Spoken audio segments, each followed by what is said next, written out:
tienes 28 días para irte del país. Y a mí se me cayó el mundo.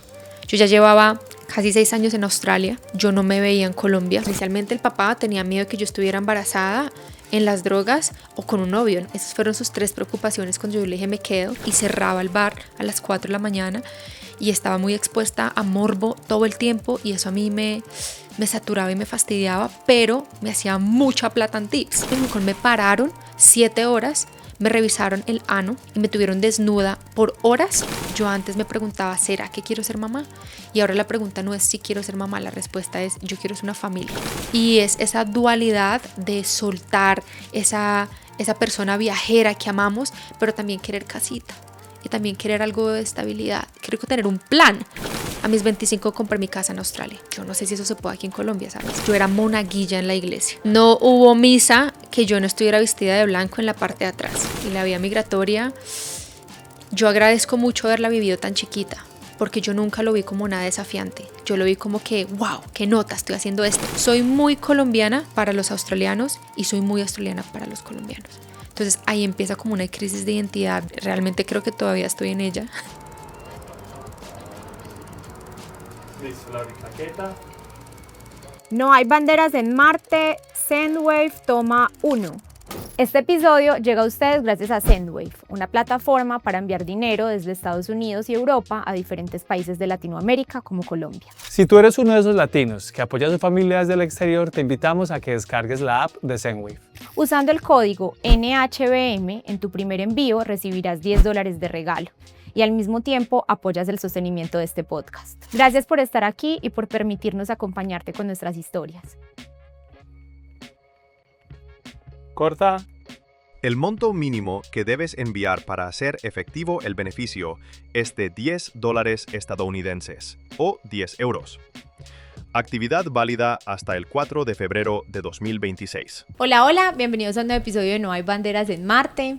Nunca nos imaginamos que íbamos a tener el privilegio de estar grabando el episodio del día de hoy desde Celeste. Yo creo que ahí les dimos una pista a muchos que siguen por ahí los pasos de esta nómada viajera que ha tenido durante muchos años una van life y que ya nos va a contar. Estamos con Alejandra Ramírez. Ay, muchas gracias. Qué emoción, por fin. Sí, no. sí, Pues sí, Aleja, sí, cogerte en una sola parte difícil. Hemos intentado, pero lo logramos. Sí. Me gusta que por fin están acá. Bienvenidos a mi casita. Muchísimas gracias. Muy honrada de estar acá. Aleja, gracias. Yo sé que muchos te conocen como Alejandra Travels, pues así empezó tu proyecto, digamos que así te hiciste como muy popular dentro de la comunidad, yo creo que de viajeros o de todas estas personas que admiramos mucho y nos inspira mucho este estilo de vida, pero a nosotros, Aleja, nos gusta mucho como excavar un poquito como detrás de eso que la gente ve, ¿cierto? Como que todo el mundo te conoce porque tienes la mostaza, porque viajas, porque te mueves, porque no sé qué, pero de pronto pocas personas han tenido como la oportunidad de conocer a esa Alejandra Ramírez que está detrás de todos estos proyectos. Y para arrancar un poquito como por lo que ha sido tu vida, sería bueno como devolvernos en la historia a Ibagué. Ay, me encanta. Donde naces y te crías. Cuéntanos un poquito, Aleja, de tu infancia, cómo fue vivir en ese Ibagué de los 90s. Y de pronto como 3 sucesos o 3 cosas que pasaron en tu infancia que tú piensas que te han marcado y han determinado mucho también lo que eres hoy. Ibagué, ay no, mi ciudad. La verdad es que Ibagué es una ciudad muy linda, muy grande, aunque no muchas personas la conocen o la tienen en el radar, pero yo siento que ciudad es muy multicultural. Siento que en ciudad llegaron muchos de nuestros papás y abuelos de una mezcla de Bogotá, paisas, pues de Antioquia, y tiene como una mezcla bastante exótica. Yo personalmente siento que tuve una infancia divina. Yo crecí en Ibagué, pero no realmente tanto en Ibagué, sino en la finca. Mi papá es agricultor, mi mamá es veterinaria, y ellos trabajaban muchísimo en la finca, que es en Venadillo. Venadillo es un pueblito como a 1 hora de Ibagué, minúsculo. O sea, Venadillo creció, no sé si ustedes se acuerdan del desastre de Armero. Sí, cerca de Bueno, Armero. la mayoría de los sobrevivientes de Armero se fueron a vivir a Venadillo. Y entonces es un pueblito chiquitico, súper chiquitico, y mi abuelo tiene una finca allá que se llama La Estrella. Entonces mi papá, cuando conoció a mi mamá, digamos que se fueron a vivir a la finca porque mi papá es agricultor, entonces a vivir del campo, de los pollos, del ganado, de los peces, de los ovejos, y pues nosotras, por ende, estábamos con ellos todo el tiempo en la finca. Entonces, de los primeros recuerdos de infancia que yo creo que me marcaron fue la naturaleza. Yo me acuerdo que yo me levantaba a las 5:30 de la mañana cuando escuchaba que mi papá abría la puerta a la finca y nosotros vivíamos como en un altillo y yo veía que mi papá salía como al ordeño de la mañana y yo salía corriendo desnuda con los calzones de antes, que eran esos calzones blancos enormes, bombachos, y yo salía corriendo detrás de él y mi papá me cargaba en un brazo y nos íbamos a darle vuelta a la finca, a ver los galpones, a ver las vacas. Entonces como que mis primeros años, todos mis recuerdos fueron naturaleza. Yo tenía babillas de mascota, babillas, y mi papá le ponía como una cosita alrededor de la trompita para yo sacarlos a pasear. Entonces como que fue full animales. Tuve un mico tití de mascota, tenía 2 perros, tortugas, babillas porque en el lago había muchas babillas, caballos que se llamaba Consentida, culebras, alacranes. Mi abuelo me enseñó a quitarles el veneno de los alacranes para poderlos tener de mascota. Entonces con una bolita de plastilina les pegabas tú como en el medio, no les pegabas, los tocabas, ellos chuzaban la bolita de plastilina, salía el veneno y luego le cortabas la ponzoña. Y entonces ya los alacranes no tenían veneno y podías tenerlos de amigos. Entonces ese es como uno de los, yo creo que de infancia que a mí más me marcó a lo que Ale es hoy en día, es ese contacto como con naturaleza, sin miedo y como estar descalza. Yo creo que ya creciendo un poquitico más, tipo como adolescencia, ya vivíamos en la ciudad de Ibagué. Yo obviamente fui al colegio, el colegio de Champañat, pero mis papás fueron creciendo económicamente, financieramente, mucho a través de los años. Entonces nosotros pasamos de vivir en el centro de Ibagué en un apartamento chiquitico, a luego otra casita mejor, a luego otra casita mejor. Mi papá iba creciendo su negocio y como que ir teniendo más poder adquisitivo nos ayudaba también pues a tener mejores experiencias, obviamente. La educación siempre fue muy buena, pero llegó en un punto donde nos fuimos a vivir a otro lado de Ibagué, a las afueras, que también era como hagan de cuenta aquí en Celeste, como que está cerca de la ciudad, pero sigue siendo montaña, habían ranas, sapos, alacranes por todos lados. Y ahí tuve como una adolescencia muy chévere, pero con unos papás muy estrictos. Mi papá es el que dice, a mí los sobresalientes no me sirven, solo los excelentes. Entonces mi hermana y yo crecimos con una exigencia muy fuerte a ser las mejores, que tiene un lado bueno, pero ahorita después de muchos años de psicóloga me doy cuenta que tiene un lado muy, muy malo también, porque es como que nunca es suficiente. Pero pues eso podemos hablar más tarde. Pero sí fue algo que nos marcó, como una exigencia de los dos y también una responsabilidad muy linda a como nosotros vivíamos la adolescencia. Entonces nos dejaban salir de rumba, pero yo la llevo y yo la recojo. Nunca solas, no se me montan a un taxi solas. Y mis papás nos dejaban mucho hacer fiestas en la casa para que nosotros pudiéramos beber si queríamos, invitar gente, pero en la casa. Entonces nuestro ambiente de adolescencia, porque mi hermana y yo nos llevamos solamente 1 año y medio de diferencia, eran muchas rumbas en la casa y me pareció increíble porque también como que no nos cortaban las alas o no nos limitaban, sino que bajo también la responsabilidad, y creo que eso también impactó mucho el más adelante. Y ya a los 17 me fue a vivir a Australia. Te quería preguntar sobre eso, y Sí. es que cuando uno vive en ciudad intermedia Sí. y la familia está bien económicamente, sabes que te vas a ir de tu ciudad porque la universidad no la vas a hacer en tu ciudad. Usualmente es como una realidad de las ciudades intermedias. Te vas para Bogotá usualmente o Medellín, Cali de pronto, como a buscar unas universidades de más renombre o de mejor calidad. Sí. Nunca estuvo como en el mapa, voy para Bogotá a estudiar, a la Javeriana, a los Andes. Claro que sí. Es más, Medellín. Mi hermana se graduó y a los 17 se vino para Medellín. Mis papás ni siquiera dijeron Bogotá. Fue como se van para Medellín, punto. La familia de mi papá, el abuelo, el bisabuelo, todos son como sangre paisa, somos Ramírez Montoya. Y como que mi papá siempre dijo, en Medellín no solamente te enseñan a hacer las arepas, te las enseñan a vender. Yo quiero que ustedes vayan allá. Entonces mi hermana vino primero y yo me iba a venir a estudiar a la Colegiatura Colombiana. Yo fui, me presenté, iba a estudiar diseño. Y como que mi plan era estudiar en Medellín. Pero obviamente antes fue como, no, me voy a Australia a aprender inglés y después vuelvo a Medellín. Y pues llegué a Australia a los 3 meses, llamé a papito y papito, yo aquí me quedo. ¿Cómo así? ¿Por qué? ¿Te enamoraste? ¿Estás en las drogas o te pasó algo? Realmente esas fueron sus 3 preguntas. Y yo, como ninguna de las anteriores, me encanta que el hecho de que aquí yo soy Alejandra, punto. No soy Alejandra la que vive en, es hija de, estudia en, nada. Aquí soy Ale, y porque soy Ale me quiero quedar. Entonces ahí empezó otro camino que ya 18 años después sigo en Australia claramente y nunca me volví a Colombia. Ahorita dijiste que tu hermana y tú se llevan muy poco y a veces pues como que los hijos salen muy distintos. Uno puede crecer como bajo la misma realidad, la crianza es la misma, pero yo no sé, uno viene como con un paquete y uno es lo que es y a veces sale que esta le gusta eso, esta le gusta tal cosa y como que se separan los caminos. Sí. ¿Sientes que así fue con tu hermana o por el contrario ustedes eran como muy afines en muchas cosas? Tu hermana mayor. Mi hermana mayor, sí, mi hermana se llama Mariana y ella es 1 año y medio mayor que yo. Somos como el agua y el aceite, pero en cuanto a estilos de vida, a valores y como que la esencia es la misma porque fuimos criadas por los papás. Entonces como que las dos somos muy de unión, somos súper sociables las dos, como que nos encanta conocer gente y tener amigos, muy amigueras, pero mi hermana sí es citadina y mi hermana no es muy de animales, como que ella es como que no, a mí me gusta mi espacio como es y le gusta la ciudad y como que sí, le gusta Medellín y aquí ya lleva casi 20 años. Yo sí siempre sentí que era la ovejita rara, la ovejita negra.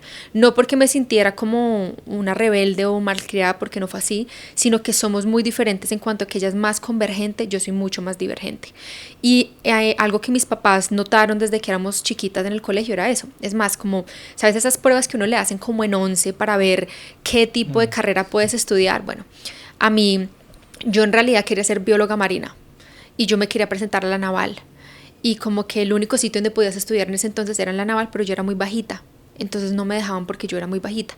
Y en esas pruebas llamaron a mis papás y mi papá como que le decía a la psicóloga, es que yo no entiendo, ella es como que le gusta mucho estar afuera y como que no sabía cómo decir que yo era rara. Y ella le dijo, no, Jaime, es que ella es divergente y tú eres convergente. Y a mi papá eso le voló la cabeza porque por fin alguien le explicaba el hecho de que no era que, por ejemplo, yo no hacía tareas. Yo llegaba a la casa, dejaba el maletín tal cual y al día siguiente iba al colegio y me copiaba las tareas de mis amigos. Porque yo decía, ¿por qué voy a estar todo el día en el colegio? Ya aprendí lo que tenía que aprender. Yo quiero llegar a jugar con mis perros, quiero hacer deporte, yo hacía gimnasia y atletismo, gimnasia olímpica, atletismo. Entonces yo no le veía el sentido a eso. Nunca perdí una materia, me fue súper bien en el colegio, pero yo no me ganaba los cuadros de excelencia ni las medallas de excelencia de mi hermana. A mí me iba bien, pero no me iba excelente como el papá quería. Yo era excelente como a mi forma. Y con mi hermana sí somos muy diferentes, pero la unión siempre se ha mantenido. O sea, aunque llevemos 18 años separadas, no ha habido un momento donde yo no llame a mi hermana y ella como que esté ahí o viceversa, ¿sabes? Siempre hemos estado muy unidas, cada una en su mundo, y creo que ahorita nos unió mucho más el nacimiento de Pedro, que es mi sobrino, que tiene 6 años, porque Pedro es como una gota mía, es otro aventurero, sin miedo. Entonces a mi hermana le ha tocado soltar mucho de pronto esos medios que ella tenía y permitirlo ser a él, que es muy parecido a lo que yo soy, un poquito más salvaje. Eso me decía Pedro ayer, la tía salvaje, y yo, ¿qué? Y yo, ¿de qué te refieres? Mi sobrino me dice que el tío alternativo. ¿En serio? No. Así me dice Pedro, la salvaje. A veces cuando uno se va del país, vos decías que encontraste como que no tenías expresión social. Eras Ale y no eras la hija de no sé quién o de tal apellido. Bueno, a veces yo siento que uno se va y después de los años se da cuenta que también encuentra otros motivos por los que se fue. A veces la presión familiar es un motivo que inconscientemente uno dice, aquí estoy haciendo la mía, amo a mi papá, le agradezco todo a mi mamá por lo que me dieron, por la estructura, por los valores, pero ellos en el intento de hacer bien, pues también me pusieron una presión y yo inconscientemente también de pronto decidí quedarme acá, alejándome un poquito de esa presión. ¿Fue de tu caso? 100% y me di cuenta ya muchos años después en terapia, porque digamos que yo allá no tenía que rendir cuentas, pero la rendir cuentas no solamente de la exigencia y de la excelencia, sino también de mi libertad, de poder hacer lo que yo quisiera, cuando yo quisiera, como yo quisiera. Y no era una libertad como muchos piensan de salir de rumba y, mejor dicho, hacer y deshacer. Cero. Lo mío siempre ha sido viajar y como que confíen en uno. que simplemente sientan que si yo decido hacer tal viaje o si sí decido salir, pues yo ya tengo la base de ellos de valores, de educación para tomar decisiones buenas y pues estar por el camino correcto, ¿no? Que en realidad allá fue donde me di cuenta de la libertad, o sea, allá apliqué todos los valores de los papás porque tenía un escenario muy loco a mis 17 años. En Australia obviamente se ve de todo, consumo de drogas, Mucho. libertinaje, Alcohol. muchísimo. Y yo ahí fue donde dije, wow, gracias papás por la educación y los valores que me dieron, porque yo no me desvié. Muy fácil pudiera haberme desviado en esa libertad tan chiquita, o sea, a los 17 tú todavía no tienes un nivel de madurez de nada, y pude tomar decisiones muy acertadas a esos valores que ellos me dieron. O sea, fue como que sí, ya tengo la libertad, no tengo que rendir cuentas, pero voy a trabajar. Entonces yo empecé a clinear, a hacer limpieza de casas, de oficinas. Empecé como mesera en 2 restaurantes, trabajaba en otro bar en la madrugada. Entonces como que adquieres más responsabilidad y valoras más el dinero, porque obviamente ahí te tienes que sobrevivir, y para sobrevivir hay que trabajar porque hay que pagar, y Australia es un país caro. Entonces ahí dije como gracias a esa exigencia y gracias también como a esos valores, siento que puedo empezar a formarme, a tomar mejores decisiones y no a desviarme. Tengo la posibilidad, las opciones están ahí, pero escojo no hacerlo. Y es muy diferente cuando tú escoges no hacerlo a cuando te imponen. Yo siento que con los papás muchas veces en esa, lo que tú dices, en esa necesidad de querer educarte, se vuelve como no sale, no toma o no hace esto. Y es como que déjame, yo tomo mis decisiones. Y ahí fue donde la magia pasó, porque de cierta forma siento que pude formarme en Australia de una forma muy loca que yo no pienso que yo hubiera logrado lo mismo aquí en Colombia. A mis 25 compré mi casa en Australia. Yo no sé si eso se puede aquí en Colombia, ¿sabes? No, iba a decir que también un poco con los papás, yo los justifico en el momento, 90s, la violencia. Claro. Colombia es un país que exige como una atención especial porque pasan muchas cosas. 100%. Entonces también a veces entiendo No, es que crear es muy duro. Sí, exactamente. no. Crear, Si apretas mucho, malo. Y si sueltas mucho, malo. Malo. Entonces, ¿qué tanto es mucho? Ay, no, a mí me parece súper complejo. Horrible, y por eso te decía que a mí me encantó cómo fue nuestra adolescencia, porque ellos no nos decían como que no salga, no, era como yo la llevo y yo la traigo. Y hasta las 2 es hasta las 2. Y llamamos a las 2 a pedir como papi, déjanos un poquito más de tiempo, y el papá no, y la mamá nos dejaba media hora más, llegamos a la habitación y le cambiamos la hora al reloj al papá para que no se diera cuenta que llegamos media hora tarde, ¿sabes? O algo así cuando la mamá nos recogía. Pero ellos siempre manejaron ese tira y jale, y yo creo que ahí es donde ahorita digo, wow, gracias, porque fue como un listo, disfruten, conozcan. Mi primera borrachera fue en casa con mis amigas y éramos 5 amigas borrachas, todas se vomitaron en la ducha y mis papás vieron y estaban ahí como por los lados, y al día siguiente nos tenían el caldito para pasar el guayabo. Como que me encanta porque experimenta, pero desde que nosotros sepamos que también están seguras de cierta forma. No hay al lado de nosotros, no, ellos se fueron a dormir y pues vieron todo lo que pasó al día siguiente, pero es eso, es como que fue pucha, como es esa línea delgada de criar.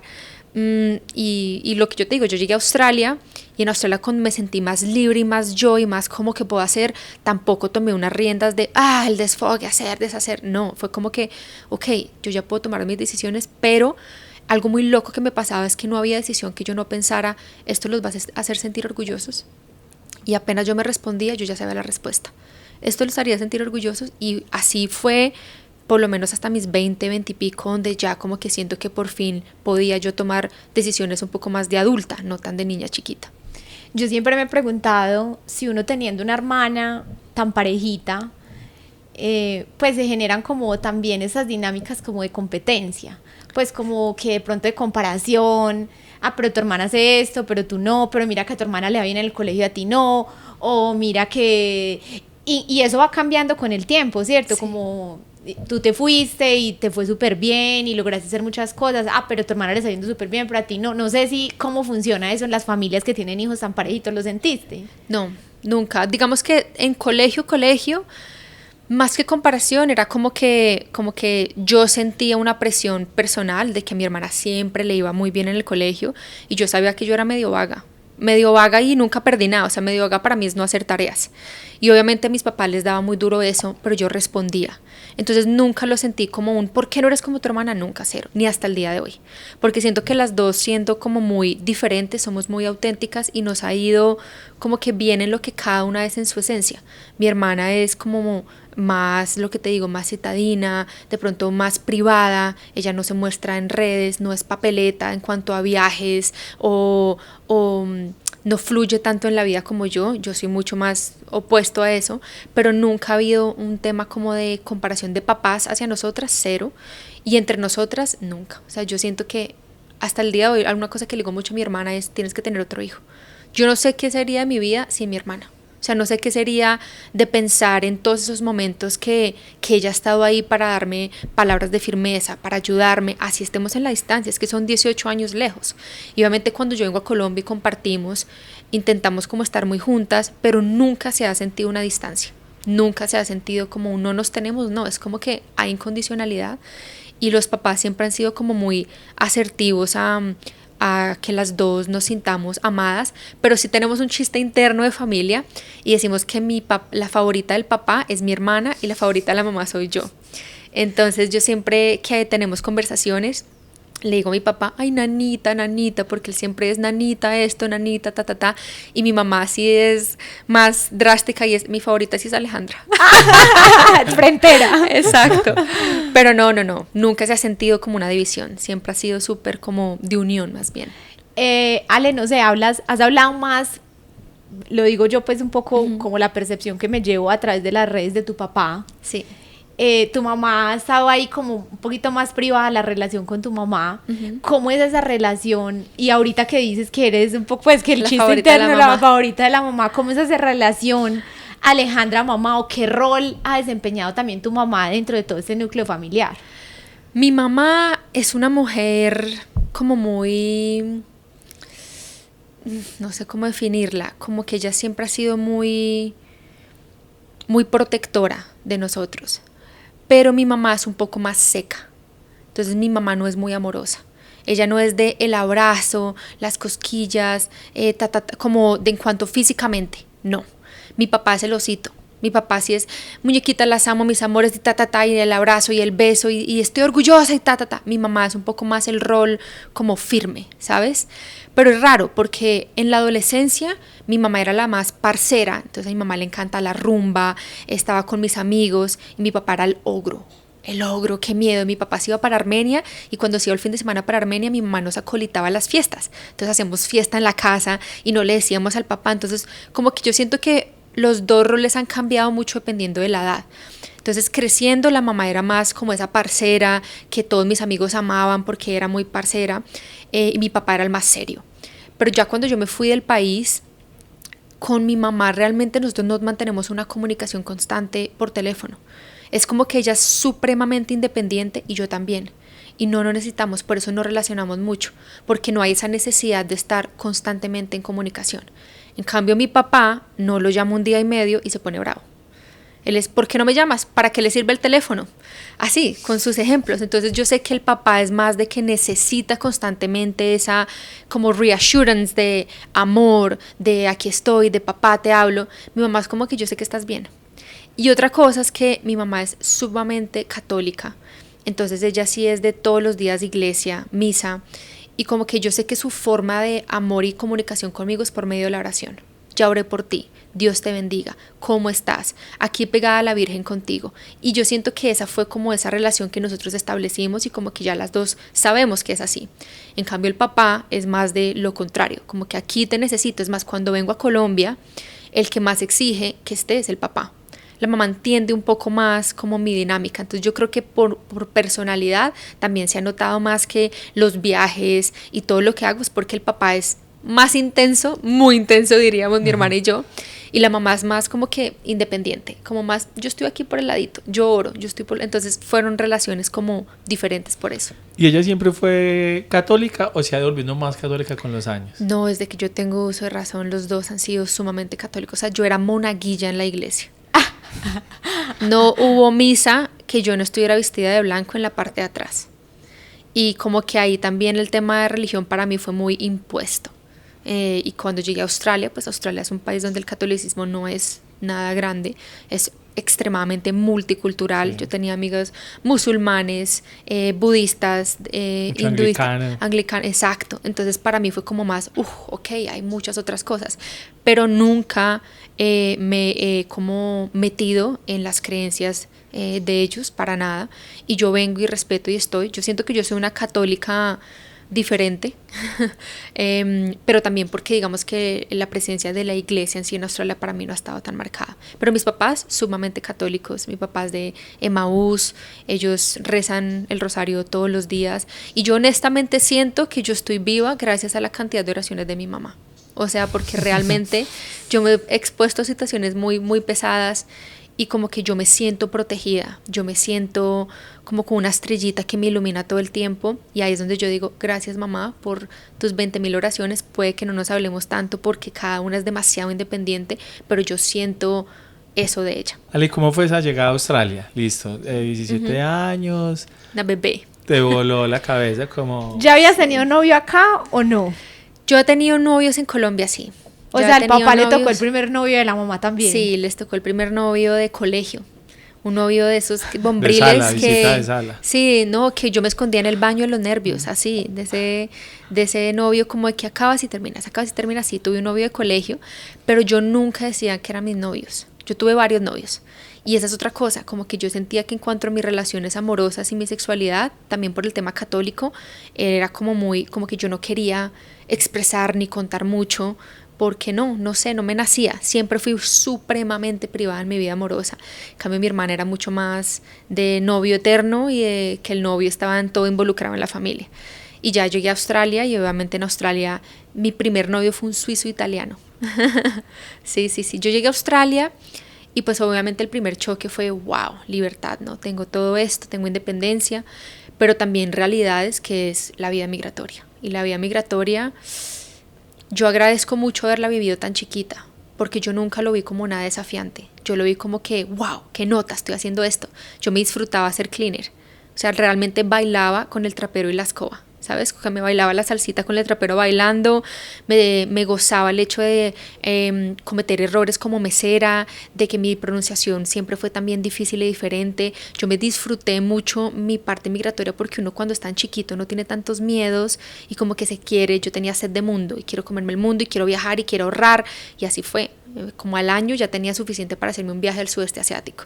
Fueron como 2 meses en el sudeste asiático y eso a mí me voló la cabeza, como así, ¿qué es esto? Hay mundo, Entonces ahí empezó el chip de trabajo para viajar. Trabajo para viajar y trabajo también para los otros sueños. Siempre fui muy buena en las finanzas, pero siempre viajar ha sido como el mayor porcentaje de mis ahorros, ha sido enfocado a viajar y eso me lo dio Australia. Yo creo que en Colombia, obviamente, producir y ahorrar acá es mucho más difícil, es la percepción que tengo, puede que ahorita esté equivocada, pues porque me fui muy chiquita, pero allá sí fue como que yo poderme pagar mi primer viaje sola a los 18, es más, yo llamé a mi papá, casi lo mato de un susto, porque le dije, papi, me voy para el sudeste asiático y me voy con mi novio, era un novio colombiano, Martín, casi se muere. El papá, ¿cómo así? ¿Usted quién le dio permiso? Y yo, papá, yo no te estoy pidiendo permiso, te estoy contando que voy a ir al sudeste asiático a hacer un viaje. ¿Y con qué plata? Y yo, con la plata que yo estoy trabajando, porque es que yo falsifiqué la firma para poder trabajar como menor de edad, porque yo no podía trabajar como menor de edad, pero obviamente la necesidad, o sea, Australia es realmente caro y pues tenía que vivir y yo tampoco me voy a poner, papá, mándame, no, yo sé que está muy chiquita y pues quién va a tener plata a los 17 años, pero yo sí sentía esa necesidad de ser un poco más autónoma, como que no tengo que responderle, por lo tanto voy a hacer mi propio dinero y ahí fue cuando la apliqué de primera, creo que ha cumplido justo 18 años y fue como me voy y yo tengo mis ahorros y me voy. Y él no podía decir nada. Y para ese momento estabas estudiando inglés. Inglés. Yo estudié inglés como por un año. No, mentiras, estudié inglés 6 meses. Y luego hice un diplomado de diseño gráfico por otros 6 meses o un año. Y luego entré a la universidad. ¿Y tu pregrado es en qué? Diseño gráfico. ¿Eres diseñadora? Diseñadora gráfica. Y desde siempre, o sea, supiste que lo tuyo era el diseño porque habías dicho como que ya igual estaba sobre la mesa venirte a la colegiatura. Yo creo que la parte creativa siempre fue, no sabía qué tipo de diseño. La parte creativa siempre fue lo mío, yo siempre fui muy manual, como de gustarme hacer cosas. Pero yo amo los animales y la vida en el mar. Entonces a mí me gustaba mucho la idea de biología marina. Pero la única forma de hacer biología marina en ese entonces era en la naval y no podía por la estatura. Entonces aquí dije, pues me voy por la parte del diseño. Pero para ser honesta, yo no sabía si era el diseño gráfico, porque aquí en la colegiatura iba a estudiar era diseño de modas. Entonces yo sabía que era un diseño, pero no sabía qué tipo de diseño. Y hoy en día, después de haber estudiado diseño gráfico y diseño de producto, digo que aunque me gusta el diseño gráfico, yo no siento que soy tan buena. O sea, yo siento que yo soy mucho mejor líder. O sea, yo fui directora de arte por 5 años en Griffith, en la Universidad de Griffith, y siento que ese rol sí era el mío. Yo tengo buen ojo. Tengo muy buen ojo para saber el orden, la estructura, la investigación, pero no tengo la habilidad de, por ejemplo, muchos diseñadores de hacer caligrafía, ilustraciones, cero. Yo te puedo hacer una revista súper rápido, pero me dices, hazme un logo, y se me dificulta hacer un logo, porque soy muy analítica, entonces como que tengo que, de cierta forma, buscar el significado y asegurarme que esté bien, y como que nunca desarrollé esa habilidad tan de ilustradora o como en la parte de escribir y dibujar, sino que lo mío es más como en la parte editorial. Entonces me gusta, es como cómo se vería una revista, qué tema, el hierarchy, como títulos, subtítulos, dónde va la imagen, eso se me da muy bien, pero no lo otro. Y durante los años universitarios me frustraba mucho porque me comparaba y yo decía, pero yo no tengo esas habilidades, ¿será que sí debería ser diseñadora gráfica? Y por eso me fue muy bien el diseño de producto, todo lo que era con manos. Entonces yo era en el workshop, allá había un workshop, porque es un workshop, aquí se dice igual, ¿no? Sí, un taller. Un taller. Y allá yo era cortando madera, soldando, lijando, entonces como que yo me sentía mucho más albañil. Real, lo mío era estar en la suciedad del taller haciendo cosas. Y fue una buena mezcla las dos carreras, las dos me sirvieron, pero yo creo que las habilidades de haber construido y haber hecho diseño de producto me sirvieron después para hacer a Mostaza, como no tenerle miedo a las herramientas y todo eso. Pero sí, diseño fue una buena carrera. ¿Y estudiaste en Griffith? Griffith. ¿Y qué porcentaje en Griffith había más o menos de inmigrantes y de estudiantes de australianos? Porque estuvimos en Australia y yo siento que Australia tiene un tema, y es que es costoso para los australianos estudiar. Sí. Y como todos haciendo de meseros o de cleaners o manejando o de tradies o ganan también, hay el tema académico en Australia como que es un desafío convencer a los jóvenes de que estudien, porque muchos se dejan convencer por salarios muy altos. Yo tenía amigos cuarentones arrepentidos porque nunca estudiaron. Exactamente. Y ya no querían hacer más trabajos físicos, estaban como desgastados físicamente de eso y era tarde. Sí, como que estudiar. fui plomero toda 20 la vida. años, 20 años, pero ya no hice quiero ser mucho plomero. dinero, pero pues en realidad yo ya a los 40, esto no me gusta, me sabe a mierda, no quiero hacer más plomería. Nunca le di como la oportunidad de pronto a lo que realmente me gustaba, priorizando pues como el poder adquisitivo. Yo creo que va a depender mucho de la familia en la que tú crezcas en Australia. O sea, como todas mis amigas australianas tienen hijos, yo viví mucho ese proceso de los hijos de ellos y creo que sí va a definir mucho el poder adquisitivo que tengas. Entonces yo siento que en realidad en Australia tú no tienes que pagar universidad, a ti el gobierno te presta el dinero, se llama HECS. Sí, lo pagas después. Lo pagas después, pero lo pagas después si te haces un cierto número de dinero. Sí. Si te haces más como de 85,000, empiezas a pagarlo y lo pagas con los impuestos. Entonces ni siquiera es que lo pagues tampoco el dinero que te haces, sino que te lo descuentan de los impuestos. Entonces hay mucha oportunidad de estudio. Para mí había mucho australiano, porque en la parte de diseño hay mucho australiano, de estudiantes internacionales demasiados chinos, pero éramos 2 colombianas, no más. Y de ahí yo me gradué como diseñadora gráfica y de ahí fui profesora por 10 años. Y si me tocaron 1 o 2 estudiantes colombianos fue mucho. O sea, no habían latinos estudiando esa carrera en Griffith.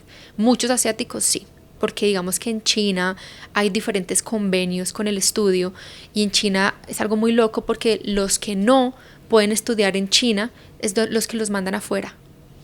Entonces, de cierta forma, los otros son los que llegan a Australia, que es muy loco porque en China dicen que la educación es muy buena allá. Y yo siento que los australianos en sí, si las familias tienen negocios de tradies, es como que tienen que seguir el legado. Entonces los papás se llevan a los niños desde chiquitos a que sean plomeros, plumbers, sparkies de electricidad o chippies, que son los carpinteros. Y entonces sí es como por tradición de familia, pero depende de las familias. porque hay otras que sí es como que no tienes que ir a la universidad y tienes que estudiar algo. Entonces yo creo que va a depender mucho del poder adquisitivo y del colegio donde tú salgas en Australia, si es un colegio privado o si es un colegio público, porque eso sí lo vi muchísimo con todos mis colegas. O sea, todos mis colegas eran australianos y todos tenían hijos, y si vienen de un colegio privado es totalmente diferente el futuro que se les plantea a si vienen de un colegio público. Vos en algún momento, después de muchos años, ya llegaste muy chiquita a Australia, ¿lograste como sentirte parte de la sociedad australiana? Sí, yo sí, porque yo llegué muy chiquita y porque hice muchos amigos australianos. Pero a medida que fui creciendo, me di cuenta que buscaba más amigos colombianos. Entonces yo llegué a Australia y al principio fue, no quiero colombianos. Creo que a muchos nos pasa. Pero no porque uno no quiera su cultura, sino porque uno quiere aprender inglés. Para mí es como, quiero aprender inglés. Y yo terminé conociendo todos los brasileños de este planeta Tierra. Terminé viviendo en un apartamento de 10 brasileñas, 10 brasileras o brasileñas, no sé cómo se dice. Creo que las dicen dos, sí. sí. Ajá. Y yo. Y éramos como, realmente éramos muchas personas en ese apartamento de 2 habitaciones. Eso era como un refugio. Y yo en 6 meses aprendí primero portugués que inglés. Entonces mi portugués es hoy en día, yo creo que mi segunda lengua. Hablo mejor portugués que inglés. Leo en portugués, veo películas en portugués, escribo en portugués y me conseguí un novio brasileño. Y como que para mí esa lengua se volvió tan linda que me impregné mucho en la cultura. Entonces al principio culturalmente fui como brasileña, por lo menos mis primeros 2 años de Australia. Y ya después cuando estuve en la universidad, todos mis amigos eran australianos. Entonces empecé a tener muchos más amigos australianos, casi que todas mujeres, y a mezclarme más con la cultura australiana. Y ya de mi vida adulta, trabajando como profesora, todas mis colegas eran australianas. Entonces también viví mucha como esa parte australiana, pero llegó en un punto donde yo ya no me sentía ni colombiana ni australiana. Soy muy colombiana para los australianos y soy muy australiana para los colombianos. Entonces ahí empieza como una crisis de identidad realmente creo que todavía estoy en ella, como de sentido de arraigo, a dónde pertenezco, de qué soy, como que yo a veces vengo a Colombia y como que sí, qué rico ciertas cosas, pero la realidad es que llevo más de la mitad de mi vida lejos de Colombia y estoy en Australia y digo como qué rico Australia, me caen bien los australianos, tengo muchos amigos, pero como que no, necesito mi salsa, necesito mi comida, entonces es complejo. O sea que si yo hoy te preguntara ¿dónde está tu casa? Tú no tienes una respuesta. Yo soy mi hogar. Eso es algo que yo tuve que trabajarlo y concluirlo antes de empezar el nomadismo digital. Hace 5 años cuando yo decidí vivir en la van y como que empezar este estilo de vida, mi primer año fue trabajar ese significado de hogar. Porque aunque yo tenía mi hogar y mi casa en Australia y tenía una relación y yo venía aquí también sentía que había un hogar, me di cuenta que al final es donde Ale esté bien. No importa el sitio físicamente desde que Ale esté bien. Entonces ese trabajo empezó desde Ale con Ale. Entonces cada sitio donde yo llego, sea un hotel, la casa de alguien conocido, trabajo, lo que sea, lo primero que yo hago es como armar mi altarcito. Y como que armo mi altar, pongo mi ropa y hago como una meditación. Y ya cuando yo siento que Ale está bien en el lugar, no importa dónde sea, yo me siento en casa. Suena muy loco porque tuve que de cierta forma crear eso. Yo no sé si es un pajazo mental, yo no sé si es como una forma de autocuidado o supervivencia, pero tuve que desarrollar como esos mini rituales para sentirme en casa. Pero si hablamos de hogar físico, de donde quisiera yo vivir y estar, todavía siento que no he definido un sitio. Yo todavía sigo mucho con la idea de que quiero diferentes bases que me hagan sentir en casa. Colombia, Medellín es un sitio donde yo me siento mucho en casa, pero por dosis pequeñas. Entonces llega un tiempo donde ya es como que, ya, necesito irme para otro lado. Claro, no sé si esto sea temporal, no sé si esto llega a un punto donde obviamente mis prioridades cambien y yo quiera tener familia y quiera tener hijos y es como que, ok, tienes que asentarte, como dicen. Pero yo también llego a Bali y yo en Bali me siento en casa. Y llego a Australia en mi van Mostaza y en Mostaza yo me siento en casa. Entonces, cuando empecé a darme cuenta, porque en todos lados me siento en casa, me empecé a dar cuenta de eso. Es que, pues en realidad es donde yo esté bien. Y está válido de pronto ir cambiando y está válido algún día decir como que no, definitivamente sí quiero quedarme en un sitio fijo. Pero por ahora no he encontrado como ese sitio donde yo diga, quiero estar por el resto de mi vida. Yo no creo que yo pueda estar en un sitio por el resto de mi vida. Yo creo que está tan impregnado en mí el nomadismo y el cambiar de ambientes y la facilidad que se me da el poder de adaptación, que yo siento que yo podría fácilmente estar en diferentes sitios, no en tiempos determinados de meses, pueden ser 5 años, 4 años y de pronto me voy a otro lado, o 10 años y después me cambio a otro lado, no sé, pero creo que hace mucho parte como mi personalidad. ¿Fueron tus papás a Australia alguna vez? 2 veces. Ellos fueron el primer año porque inicialmente el papá tenía miedo de que yo estuviera embarazada, en las drogas o con un novio, no, es real. Esas fueron sus 3 preocupaciones cuando yo le dije me quedo. Y él dijo, pues allá estoy a final de año a ver qué está pasando. Y pues se dedicaron a ahorrar y a poder llegar a final de año y fueron a visitarme. Hicimos un viaje en carro casa, alquilamos un carro casa enorme porque sale mucho más barato que pagar alojamiento en Australia, que es tan caro. Y dijimos, pues matemos 2 pájaros de un tiro, cogemos, ese es un dicho tan feo, ¿no? Ahorita que lo pienso, digo como, ¿por qué matar? Bueno, le dimos a 2 pájaros de comer mejor. Ahorita pensándolo inconscientemente, lo puse conscientemente. Y dijimos como, bueno, recorramos Australia, nos ahorramos el alojamiento con un carro casa y con eso tenemos el alquiler del carro. Y voy a explicar, a ver si entiendo. El alojamiento también es que cuando uno llega el primer año en Australia, usualmente está compartiendo apartamento con varias personas, y alojar a una familia completa cuando vienes es imposible. Pues es imposible, sí, porque es la imposible. dinámica, la casa, la gente sigue trabajando, yo compartía cuarto. Sí, sí. Yo compartía cuarto, o sea, la economía de guerra del estudiante al principio, pues yo tenía 17, 18 años.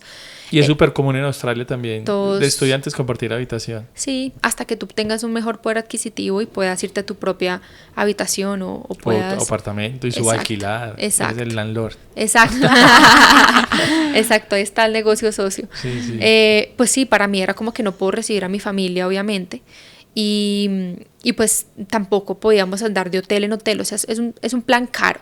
Entonces yo averigüé y la forma más económica era realmente alquilar un carro casa, y pues con eso podíamos recorrer Australia, vivir, convivir, porque qué espacio más íntimo que un carro casa juntos.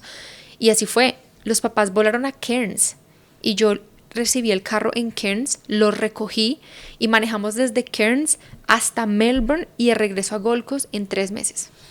Para hacer como una explicación un poco, Queensland es el estado donde vivía Alejandra en ese momento, y Queensland, solo ese estado, es más grande que Colombia. Exacto. Y Melbourne está al sur del país, o sea que hay que salir, atravesar casi todo el estado, que es más grande que Colombia, y luego otros 2 estados. Kilómetros. Que hay vuelos internos en Australia que duran 7 horas. Sí, claro. Pues volar desde Uluru, desde Sydney a Uluru, son 6 horas.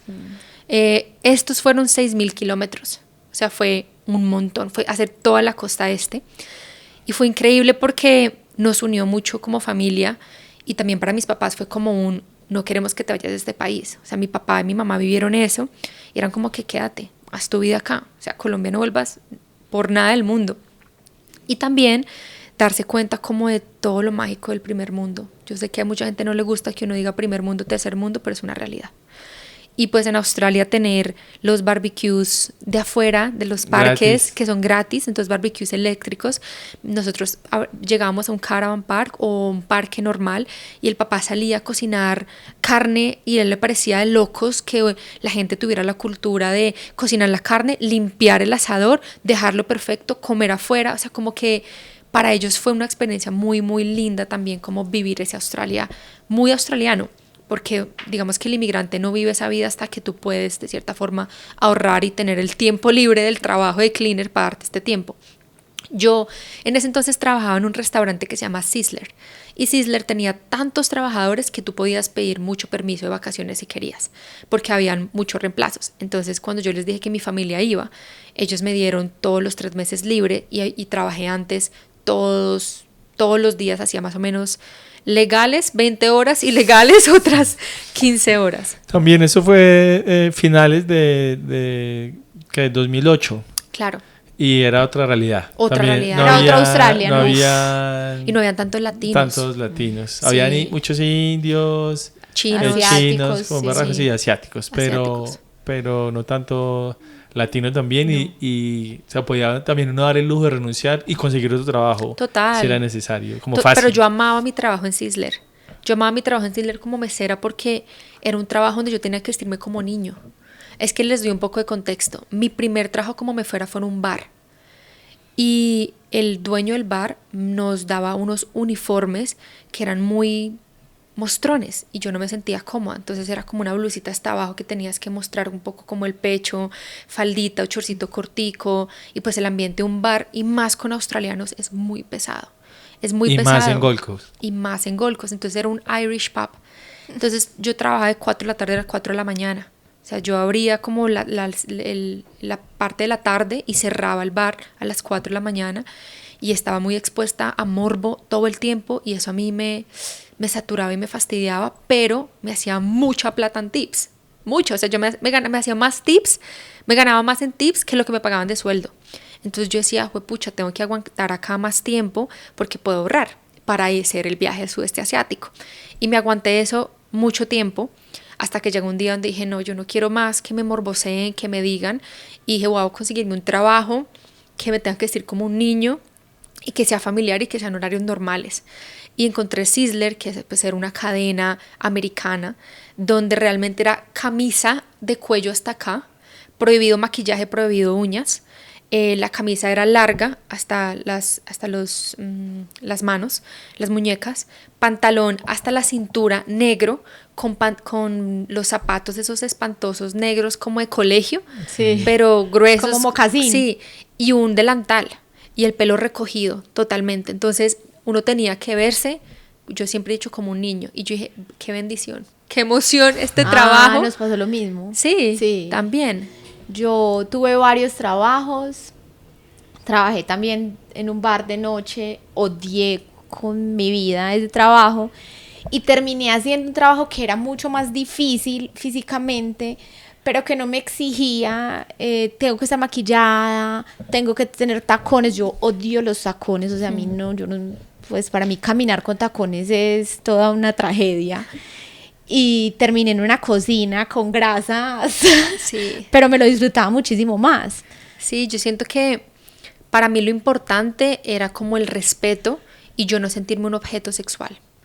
Y digamos que de cierta forma en ese primer trabajo yo sí sentía que había mucho, porque yo siento que el australiano no lo hace de malo, sino que el australiano borracho es muy maluco, ustedes saben cómo es, un australiano borracho no mide, siempre es con su gorgeous, you're hot, yo no sé qué, y pues tampoco habían muchas latinas, y no era porque uno fuera bonito, no, es porque los hombres están borrachos y estoy en un bar, punto.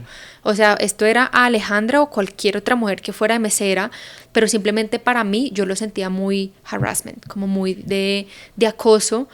Nunca se cruzó la línea en absolutamente nada, pero yo ya estaba cansada del ambiente. Entonces para mí era trabajar en un restaurante familiar donde yo era la host, yo tenía que ser súper bubbly.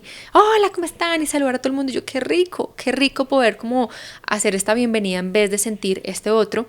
Y sí le tenía esta ventaja que era que habían tantos trabajadores que yo podía darme 2 meses, 3 meses y simplemente si el día que volvía y el día que volvía tenía mis 20 horas fijas. Entonces para mí era como una bendición. Yo trabajé en Sizzler 5 años. Uf, un reto. 5 años. Y literal fui pasando me gané la mesera del mes muchas veces. Real, era como la mesera del mes. Yo tenía mi pared de todas las meseras del mes que me había ganado. Después me puse como de jefe como de área y después me puse como de manager. O sea, fui creciendo como dentro de lo que se podía de hospitality, pero mientras hacía mi carrera universitaria. O sea, yo estudiaba diseño en las mañanas y trabajaba en las tardes y yo no tenía carro. Yo patinaba. Entonces yo patinaba desde la universidad hasta mi casa, cogía el uniforme y desde la casa hasta el otro sitio eran 2 horas patinando. Pero una delicia porque pues hacía ejercicio y patinaba por toda la playa, por el malecón de Gold Coast que es súper largo. Entonces para mí era como, o sea, lo disfruté un montón. Yo me disfruté realmente esos años migratorios de hacer dinero, de estudiar, de trabajar.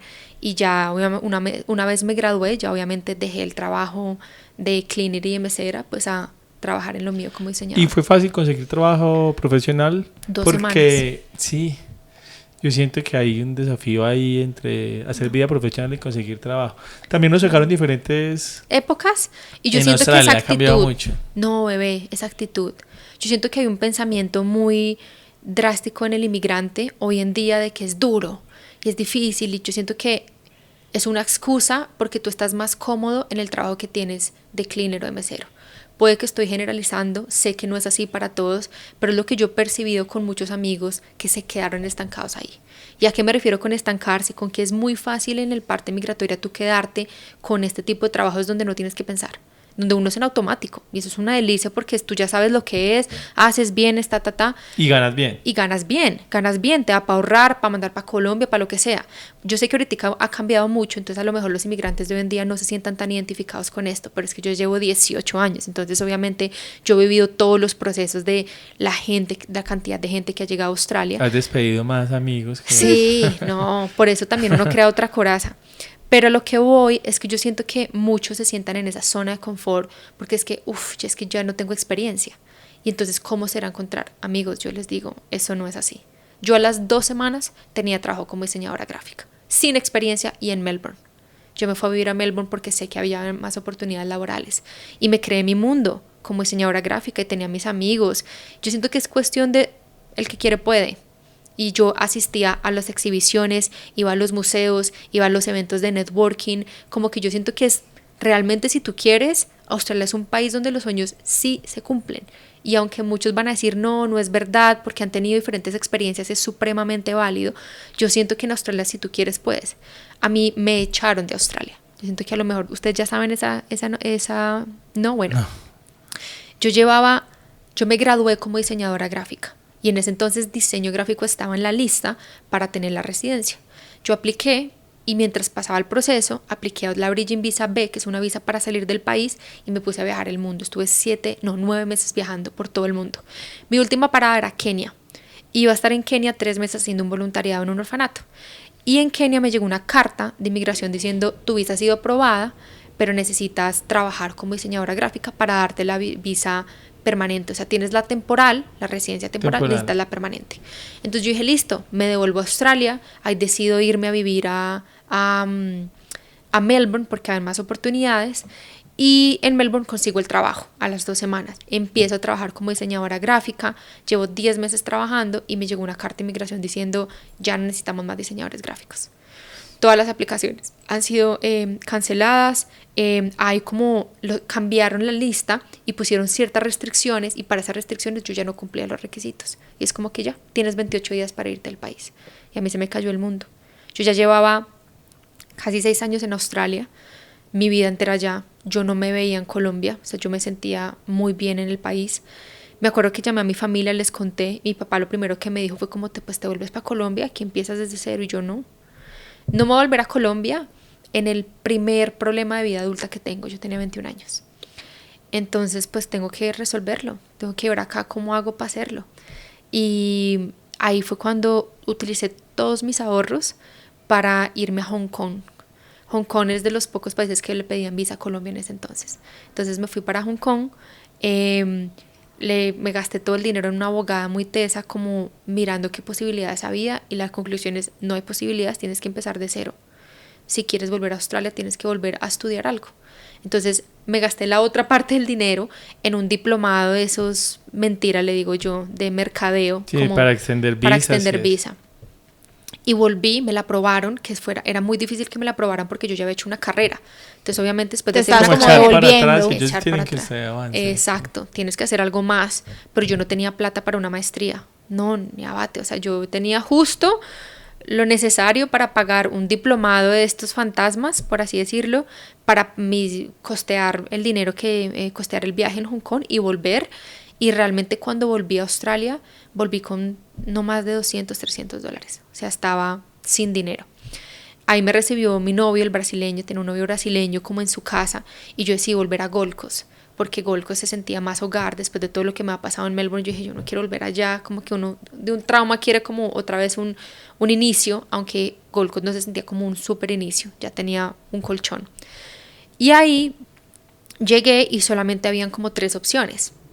Estudiar algo que el gobierno necesitara, una nueva carrera, conseguir un sponsor es un patrocinio, pero los patrocinios tienen que tener un sueldo de más de 70, 80, no sé cómo esté ahora, en ese entonces era eso, y un diseñador gráfico no se hacía más de $30,000, $35,000 al año, o pues casarme o tener una visa de pareja.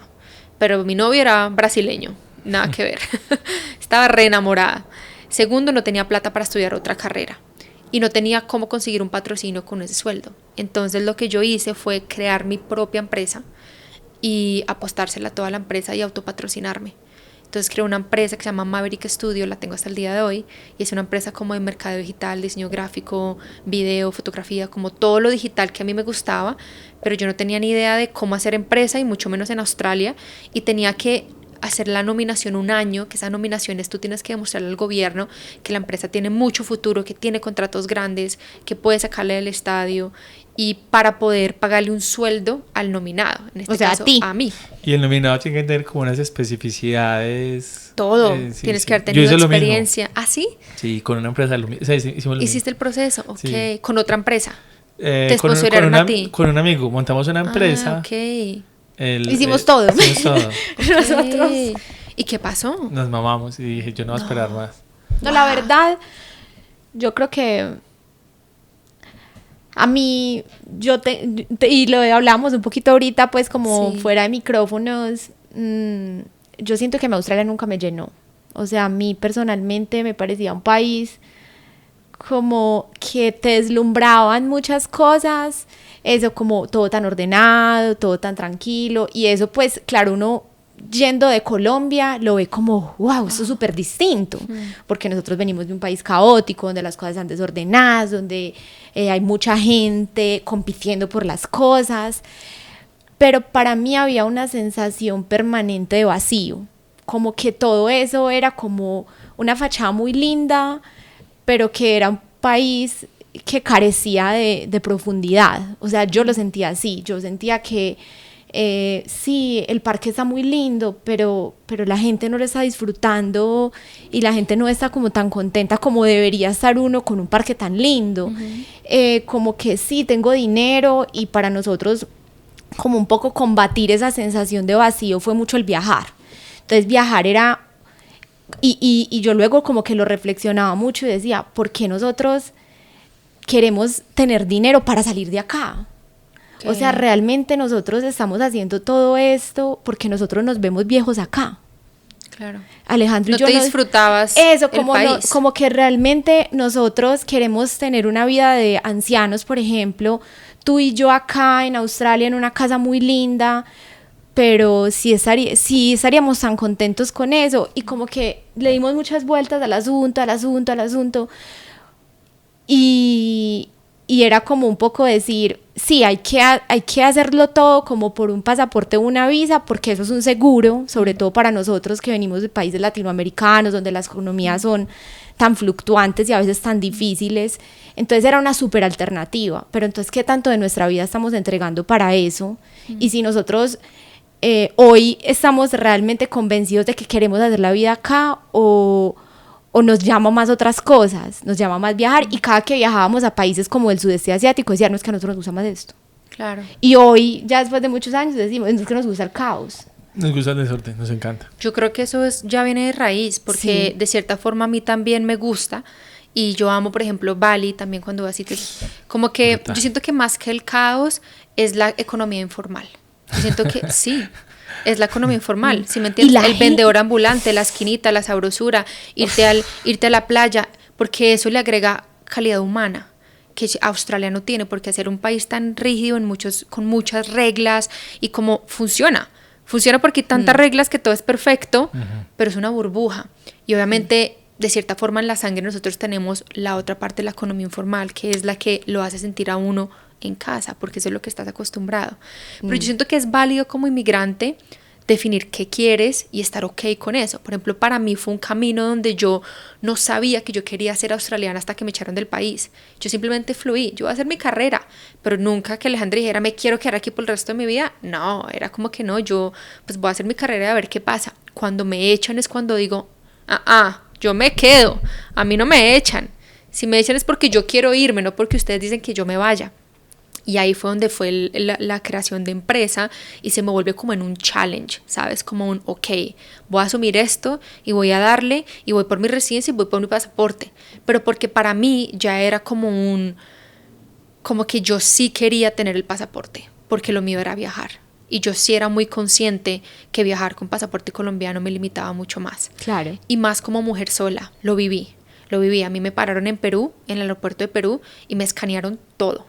Y ese primer viaje que yo tuve sola a Hong Kong, cuando me echaron del país, o sea, imagínate, yo me voy con una maletica de 12 kilos llorando, dejé toda mi casa en un contenedor en Australia, y me voy a echar del país a Hong Kong, y llego en Hong Kong, y en Hong Kong me pararon 7 horas, me revisaron el ano, me hicieron un scan del estómago y me tuvieron desnuda por horas hasta que me dejaron tener internet para mostrarles que yo tenía que era graduada de universidad.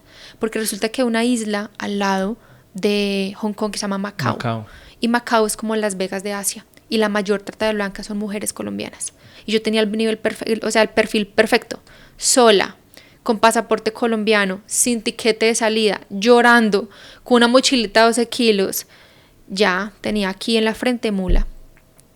Y me retuvieron todo ese tiempo, y para mí eso marcó pucha, yo no quiero tener que seguir viajando con este estigma. En Tailandia también me pasó, en Perú también me pasó, y yo dije, si yo voy a seguir viajando como mujer sola, yo no quiero tener estos limitantes. Entonces para mí el pasaporte se convirtió más como en yo quiero ser ciudadana global, o sea, yo quiero que Alejandra Ramírez, nacida en Colombia, no sea un problema. Y lastimosamente, apenas tuve el pasaporte australiano y empecé a viajar, nunca volví a tener problemas. No he vuelto a usar el colombiano. Solamente algunos países donde yo sé que necesito el pasaporte colombiano. Venir a Colombia o países latinoamericanos. Yo espero que ya haya cambiado. No puedo decir de cuenta mía si ha cambiado o no porque no lo he usado. Pero sí sé que el pasaporte australiano me cambió a mí la vida y la forma de viajar y de tener esta flexibilidad de no tener que pensar tanto en visas y muchas cosas. Entonces, para mí, como inmigrante, sí era la meta, el pasaporte, por el estilo de vida que yo tenía. De ahí viene el nombre del podcast, un poco de nosotros. Okay. Que es loquísimo que solo por haber nacido nosotros en este pedazo de tierra, se nos haga la vida más difícil. Y si no hubiéramos nacido acá, sino en Angola, sería más difícil. Y Sí, si claro. no hubiese sido así, sino en un país de los nórdicos, En Noruega, entonces sería distinto. mucho más fácil, incluso Claro. que Australia. Y digo, pero la gente no tiene la culpa solo por haber nacido ahí, nos parece loquísimo. Total. Que Y es como tú lo veas y como tú lo logres resolver. Hay mucha gente, muchos viajeros que no tienen otros 2 pasaportes, igual resuelven, mandan por su parte a la embajada, lo que sea. Pero para mí fue como un challenge de no, yo sí quiero ser australiana, yo me merezco, yo he hecho todo el proceso correcto, yo se la metí con toda y lo logré. Y eso me devuelve como a lo que tú hablabas ahorita, migratorio, como que de pronto hay personas que migran y siento que está súper válido como con ir al objetivo de hacer plata. Yo voy, hago plata 2 o 3 años y me vuelvo a Colombia. Buenísimo. O utilizan de puente a Australia para hacer plata e irse a Canadá, que es más fácil tener residencia en Canadá. Como que está bien uno buscar otras alternativas y ver otras formas también de vida y de experiencias y después volver a la tierrita. Total, yo creo que un mensaje que damos mucho acá es que a mí me parece que sí es una experiencia muy enriquecedora. Uf, demasiado. O sea, como que alejarse un poquito del entorno de uno, de lo familiar, de lo conocido, se abre una ventana como de descubrimiento personal muy interesante, como de realmente quién soy yo cuando no estoy rodeado de mi familia, quién soy yo cuando no estoy siguiendo el guión que de pronto me contaron mis amigos o mis tíos o la gente que me conoce. Y eso me parece muy interesante. Creo que hay mucho por descubrir ahí y creo que uno en ese proceso también abre puertas internas de decir, bueno, esto realmente conecta conmigo o no conecta, o de pronto no es aquí, es en otro lugar. Y ahí pienso que pasan cosas maravillosas. O sea, yo creo que, por ejemplo, en mi caso, haberme ido, y yo no lo pensé así nunca. O sea, yo en algún momento pensé que yo me iba a ir y creo que nunca iba a volver. Inclusive mi familia dice mucho eso, como que ellos imaginaron que nosotros nos íbamos a ir y que si no era allá era en otro lugar, porque yo no era como tan arraigada. Okay. Pero fue como salir para darme cuenta que realmente yo resonaba con otras cosas que no estaban en otro lugar. Claro. Y eso me costó años de la vida, o sea, me costó 10 años de lugar en lugar, pensando y preguntándome todos los días realmente dónde quiero estar, realmente quién soy yo, realmente qué es lo que me gusta, realmente dónde sentiré que me siento cómoda, y eso es difícil pues como afrontar porque esa incomodidad de no sentirse pleno en un lugar es maluca, es dura, muy es dura. Y Aleja, ahí te quería preguntar, como que tú ahorita decías que tú has hecho como muchos procesos de terapia, holísticos, de conexión pues con espirituales, tú meditas, tienes ayudas de todo tipo, como de dónde nace también ese deseo tuyo como por encontrar respuestas en otras formas de ver la vida o de encontrarte, de conocerte, ¿por qué? Yo creo que nace de los viajes, de darte cuenta que lo que te decían o lo que veías no era lo único. Entonces para mí como abrirme al mundo y a las creencias y a las percepciones tanto de vida como de amor, de familia, de cada una de las culturas, me hacía cuestionarme a mí. Y como que ver esos ejemplos, esos espejos, es como que wow, qué top, cómo me siento yo, en qué debo trabajar, cómo me gustaría. Siento que mi mayor como punto de, ok, aquí empezamos otro camino fue cuando empecé en la van y fue la soledad. Porque ahí fue donde realmente viví lo que es estar 100% sola. ¿Tú ahí ya no tenías pareja? No. Digamos que yo ya tenía 30 años y yo tenía una relación de 3 años y medio con un venezolano, Emilio. Pero pues obviamente creo que ya estábamos como nadando para diferentes lados. Yo terminé mi maestría y pues iba a empezar a estudiar de nuevo. Y ahí fue cuando nos dimos cuenta de que no, a lo mejor no estamos nadando para el mismo lado y pues yo me fui en La Habana, en Mostaza, y empecé a viajar. Pero eso fue en pandemia. Entonces Australia en pandemia, no sé si ustedes se acuerdan, pero fue junto a Nueva Zelanda los dos países más estrictos en que nadie entra y nadie sale. Fueron 2 años donde nadie entra y nadie sale. Hubo una burbuja entre New Zealand y Australia donde se podía viajar entre estos dos, pero Australia se encerró y entre cada estado, lo que tú decías, Queensland o New South Wales o Victoria, habían muchas restricciones para no cruzar entre estados. Pero yo asumí el riesgo en Mostaza de vivir en pandemia en La Habana. Y por un lado tuve un lado muy top porque no había turismo, entonces todo estaba disponible para mí. Yo llegaba a un parque nacional y podía andar desnuda porque no había gente. Entonces para mí era como que qué delicia. Pero está el lado negativo donde realmente no hay gente. O sea, donde no había contacto humano. Sí, la soledad empieza a pesar también. Claro, tú no interactúas con nadie más que una transacción. Pago la gasolina, pago el mercado, ya. Y para mí fueron casi los primeros 2 años en Mostaza, casi como un año y medio, un año y 8 meses, ese primer año y 8 meses donde yo recorrí todo Queensland, crucé muy rápido hacia Victoria y cogí la van y me la llevé hasta Tasmania. Y esos últimos 3 meses antes de irme del país, como ese primer viaje que hice por fuera, fue porque estuve en Tasmania 3 meses y medio, y Tasmania es una islita chiquitica en la parte de abajo que pues tienes que cruzar en ferry, son 12 horas y Tasmania es muy salvaje, es como Nueva Zelanda, es como aislado, lleno de parques nacionales, no hay mucha gente tampoco viviendo allá. Y en pandemia peor. En esos 3 meses y medio yo creo que si interactué con 7 a 10 humanos fue mucho y yo solo eran parques nacionales. Le hablaba todo, a mis plantas, justo hablaba con Juan en estos días de eso y yo hablaba con mis plantas, hablaba con el cactus que se llama Pedro, con Petra y como que mi día a día giraba alrededor de cuidar mis 17 plantas, de buscar un sitio donde quedarme y full naturaleza. Entonces cuando tú tienes tanta soledad, tienes mucho tiempo para ti y ahí es donde empiezas a ver toda la oscuridad. Pero la oscuridad es hermosa si nosotros sabemos llevarla y sabemos cómo hablar con ella y no le cogemos miedo. Porque siento que el problema más grande es que las personas se dan cuenta de un defecto o algo que tienen que trabajar y lo más fácil es echarle tierrita. Uy, no, después. Eso lo dejo para mañana. No, algún día cuando haga psicóloga. No, yo me senté en la incomodidad. Como, ¿por qué me siento así? ¿Qué está pasando? ¿Por qué no me gusta esto? ¿Quién es esta versión de Ale? Y me permitía ser y estar como tuviera que estar. Tengo que estar triste, estoy triste. Tengo que llorar. Quiero bailar sola y gritar, bailaba y sola y gritaba. O sea, yo me metí a unas rumbas sola que ustedes no se imaginan. Me iba a un desierto y hacía microdosis de hongos.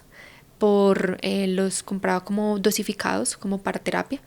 Y hacía 3 o 4 días de microdosis de hongos terapéuticos para eso, como para lo que tuviera que sentir, y me preparaba totalmente. Entonces tenía diferentes áreas, tenía la hamaca, la sala, un área de picnic, tenía fruta picada y como que me permitía navegar lo que fuera que tenía que trabajar.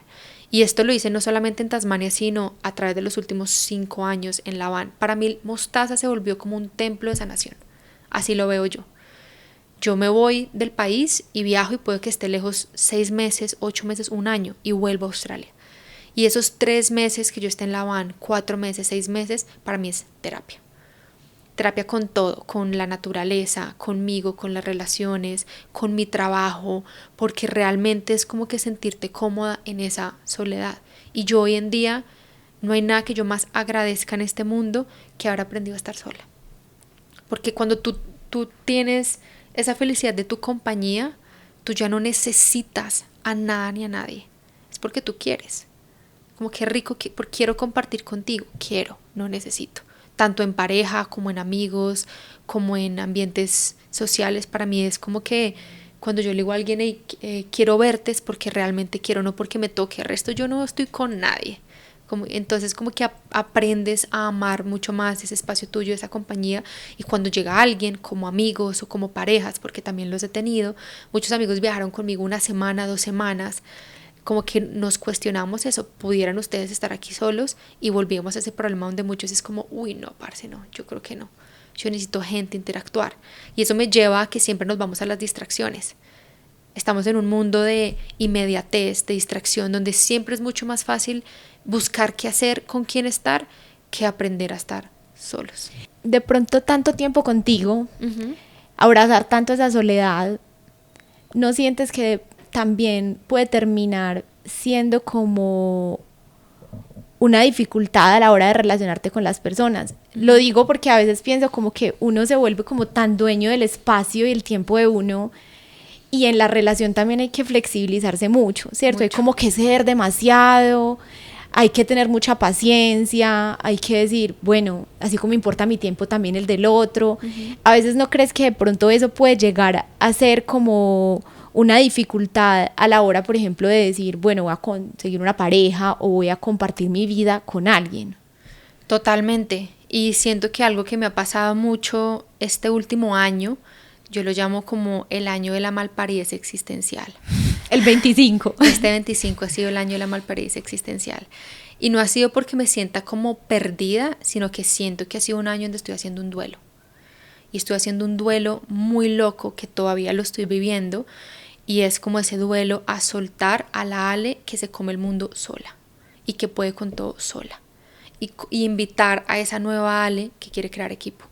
Y que está más abierta ahora a tener pareja, a pensar en familia, a estar un poquito, a viajar un poco más lento, y eso es un despeluque ni el hijo de puta, porque es que es desaprender algo que te ha formado, que te ha hecho, que te ha creado, que te ha dado lo que eres hoy en día. O sea, gracias a esa Ale fuerte, berraca, que no le pone límites, que no le tiene miedo a nada, que con sus límites también ha construido. La vida que yo tengo es una chimba. Entonces es como que, pucha, ¿por qué voy a soltar esa chimba de persona por algo desconocido que yo no sé qué es? He tenido muchas relaciones amorosas y es algo que lo mantengo como muy privado en redes, pero en esa apertura de tener relaciones, yo soy fan número 1 del amor. El hecho de que ame estar sola no significa que me dé miedo estar enamorada, ¿no? Yo soy la más enamoradiza que ustedes se puedan imaginar. Me encanta el amor, me encanta vivirlo, sentirlo, me encanta experimentar, conocer gente, y no le tengo miedo a la tusa. He vivido muchas tusas en estos 5 años, porque yo siento que eso es lo lindo de la vida. O sea, ¿cómo más vas a saber con quién quieres terminar si no conoces?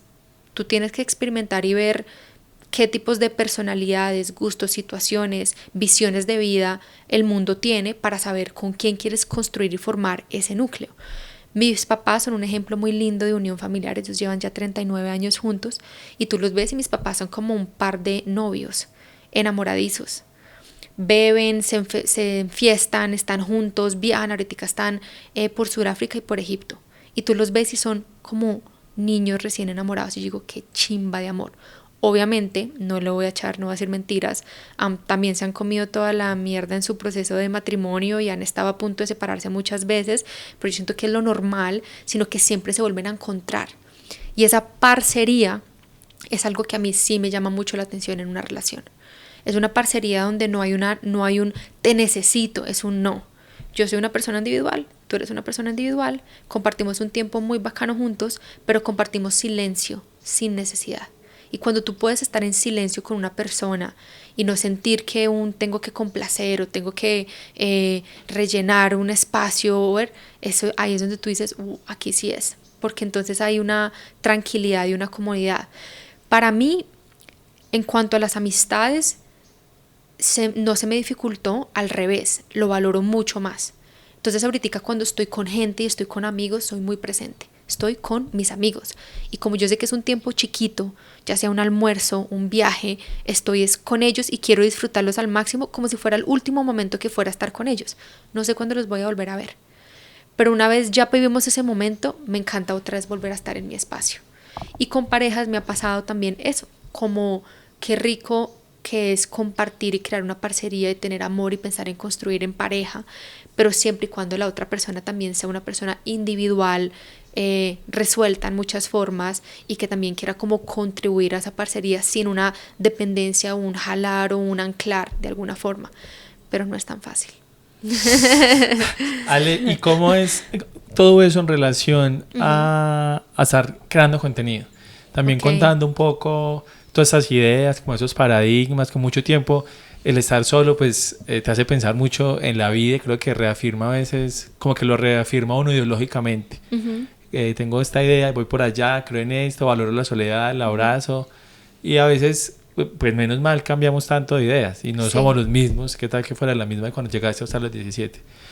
Y cuando uno a veces lo hace público, está expuesto a que la gente lo critique o se enamoró de la Ale sola y hoy ya la otra Ale de pronto, pero yo te creí. Sí, como estar contando eso públicamente, estar expuesto también a que la gente opine mucho. Claro. ¿Cómo lidias con eso? Pues para mí las redes sociales cuando yo empecé fue mi compañía. Entonces cuando yo empecé con Mostaza y mi diario de buenos días, buenas noches, porque así fue cuando yo empecé, era como que qué rico compartir con el mundo lo que estoy viviendo. Entonces inicialmente fue ese equipo, vamos todos juntos a hacer esta caminata, vamos todos juntos a esta cascada, y le di un propósito a esa soledad, que es como que quiero mostrar al mundo lo que estoy viviendo. Entonces para mí la creación se convirtió en esa parte creativa de explorar también la soledad, de qué se hace, de cómo disfruto, de cuáles son mis procesos. Obviamente ya 5 años después, con una comunidad grande, yo siento que lo lindo ha sido mostrar como autenticidad y transparencia en todo ese crecimiento, porque somos seres cambiantes y porque al final es como que lo que te sirvió hace un tiempo no significa que te tenga que servir ahora. Sí siento que hay como una etiqueta, pero no es una etiqueta que en realidad yo sienta que la gente me la pone, siento que yo misma me la puse, que es Ale puede con todo sola. Y ahorita en ese duelo que estoy viviendo es como que es que Ale puede seguir con todo sola, solo que también puede haber alguien más, puede haber muchos más, puede haber que ese sola no sea tan rápido, que ese sola puede ser como algunos momentos solas, otros momentos acompañadas, y en realidad el proceso ha sido más de Ale con Ale que de Ale con la comunidad. Yo siento que la comunidad en sí en redes está no matter what, como que siento que son full incondicional al proceso que cada uno tenga. Habrán personas que no le guste porque ya no se sientan identificadas, totalmente válido, porque son etapas de la vida, ¿sabes? Si de pronto algún día me da por tener hijos y mi contenido cambia a contenido de bebés, mucha gente va a decir pues chao, porque ya obviamente no hay tanto viaje.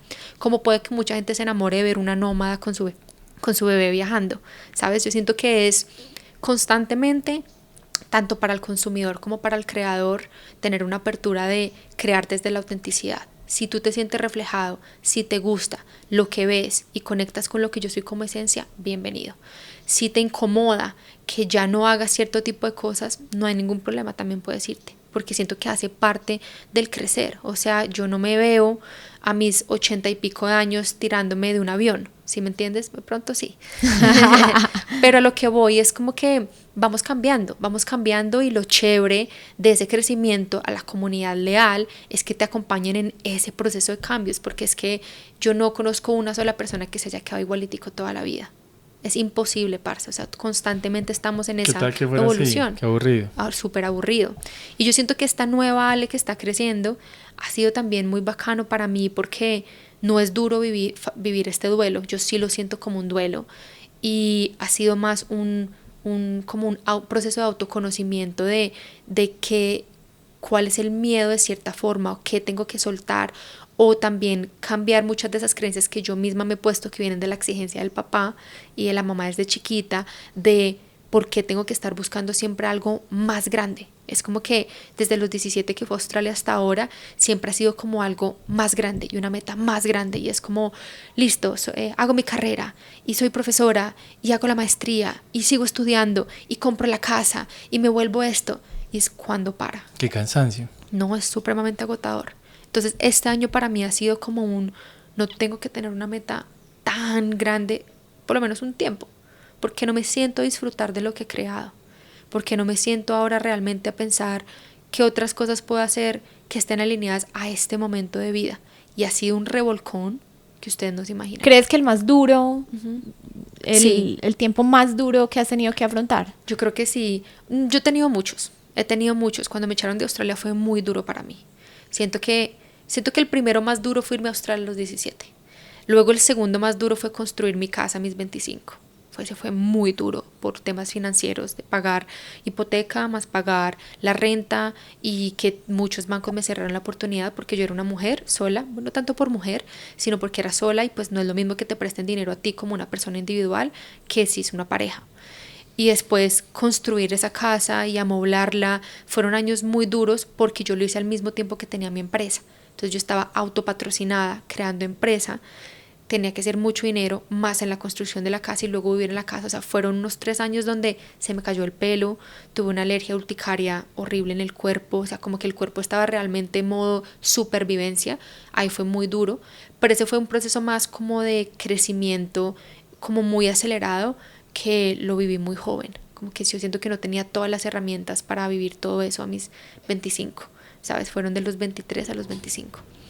Y ya después fueron como los gloriosos, le digo yo, que fueron como trabajar como profesora universitaria, ya tenía mi ciudadanía, ya tenía más plata, yo ya podía, o sea, yo tenía un muy buen salario de mis 27 a mis 30. Un muy buen salario es muy buen salario en Australia, más de 80, 90 mil, 100 mil dólares, que yo nunca en mi vida pensé ganarme esa cantidad de dinero, pero fue un trabajo muy largo desde los 17. Entonces cuando ya tienes esa estabilidad y te estás ganando dinero y puedes como tener un mejor estilo de vida, a los 30 fue cuando me empecé a preguntar, ¿es esto lo que yo quiero? O sea, yo estoy feliz, es una chimba, ya tengo todo lo que cualquier persona pudo haber soñado a sus 40, yo lo tenía a mis 30. Y ahí fue cuando yo volví a la esencial. No, yo quiero ir en una van. Yo quiero la naturaleza, yo quiero estar cerca de lo que a mí me gusta. Eso te quería preguntar, como qué fue lo que motivó. Era más como, no quiero. A veces cuando uno cumple las metas, que incluso a veces si no sabe que esas son las metas o cumple cosas muy grandes en la vida muy joven, como que piensa, parce, ya llegué y ahora voy a hacer esto el resto de mi vida. ¿Qué me queda? Hacer como vida académica y dar más clases y de pronto dar una conferencia allí y allá, pero no va a pasar mucho más. ¿Te asustó un poco eso? No, cero. No, yo en realidad no estaba aburrida al momento de vida. Lo tenía todo y era muy feliz, sumamente feliz. O sea, yo trabajaba 2 semestres al año y el otro semestre viajaba. O sea, allá son trimestres, perdón. Entonces yo 3 a 4 meses al año viajaba. Pucha. Y trabajaba solamente las otras 2 partes del año y tenía muy buen sueldo. Entonces yo era como que no, yo estaba perfecto. Lo mío era más como entender el mundo digital y entender el nomadismo y ver cómo otras personas lograban como vivir de los dos y como arriesgarme a otra aventura. Como que yo siempre he sentido que tengo sueños para 5 vidas. Y a veces digo como, pucha, yo quiero vivir todos estos sueños en ese acelere, una vez más, que yo siento que va al tema del éxito relacionado como con papás y bla, bla, bla. Pero para mí en ese momento era como que quiero ver lo que es vivir en una van y ser nómada y estudiar y pues vamos a ver. Yo nunca pensé que me fuera a cambiar la vida, nunca pensé que fuera a tener redes sociales, nunca pensé que hoy 5 años después esto iba a ser lo más lindo que me ha pasado. Yo simplemente me arriesgué a un incógnito y a vivirlo y me entregué. Y fue como que ahí me di cuenta que era lo que mi vida quería y necesitaba.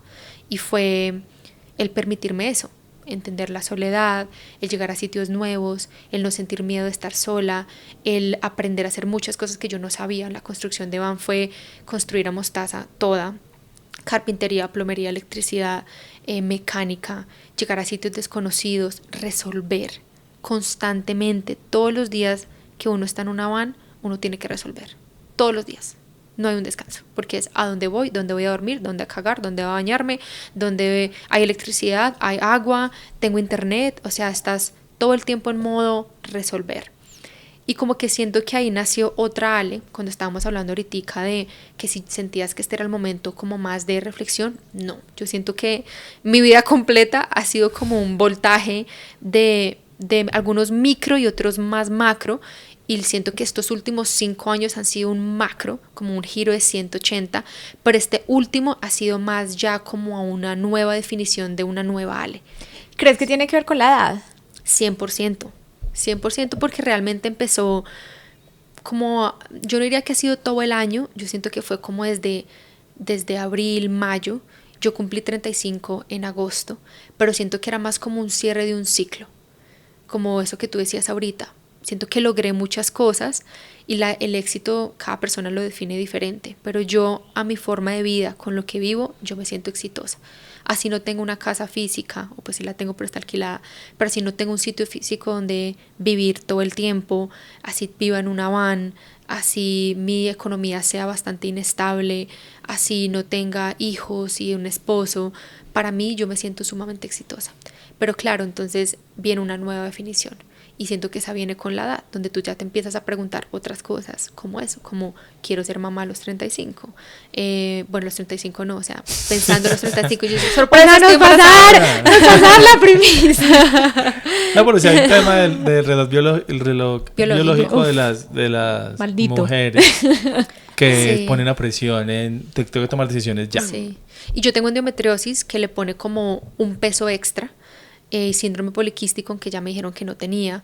O sea, yo empecé todo este proceso de sanación, o sea, lo que te digo, el revolcón empezó desde la van con la soledad y ese proceso de autoconocimiento y de espiritualidad y de cómo tengo que sanar y qué tengo que hacer y bla, bla, bla.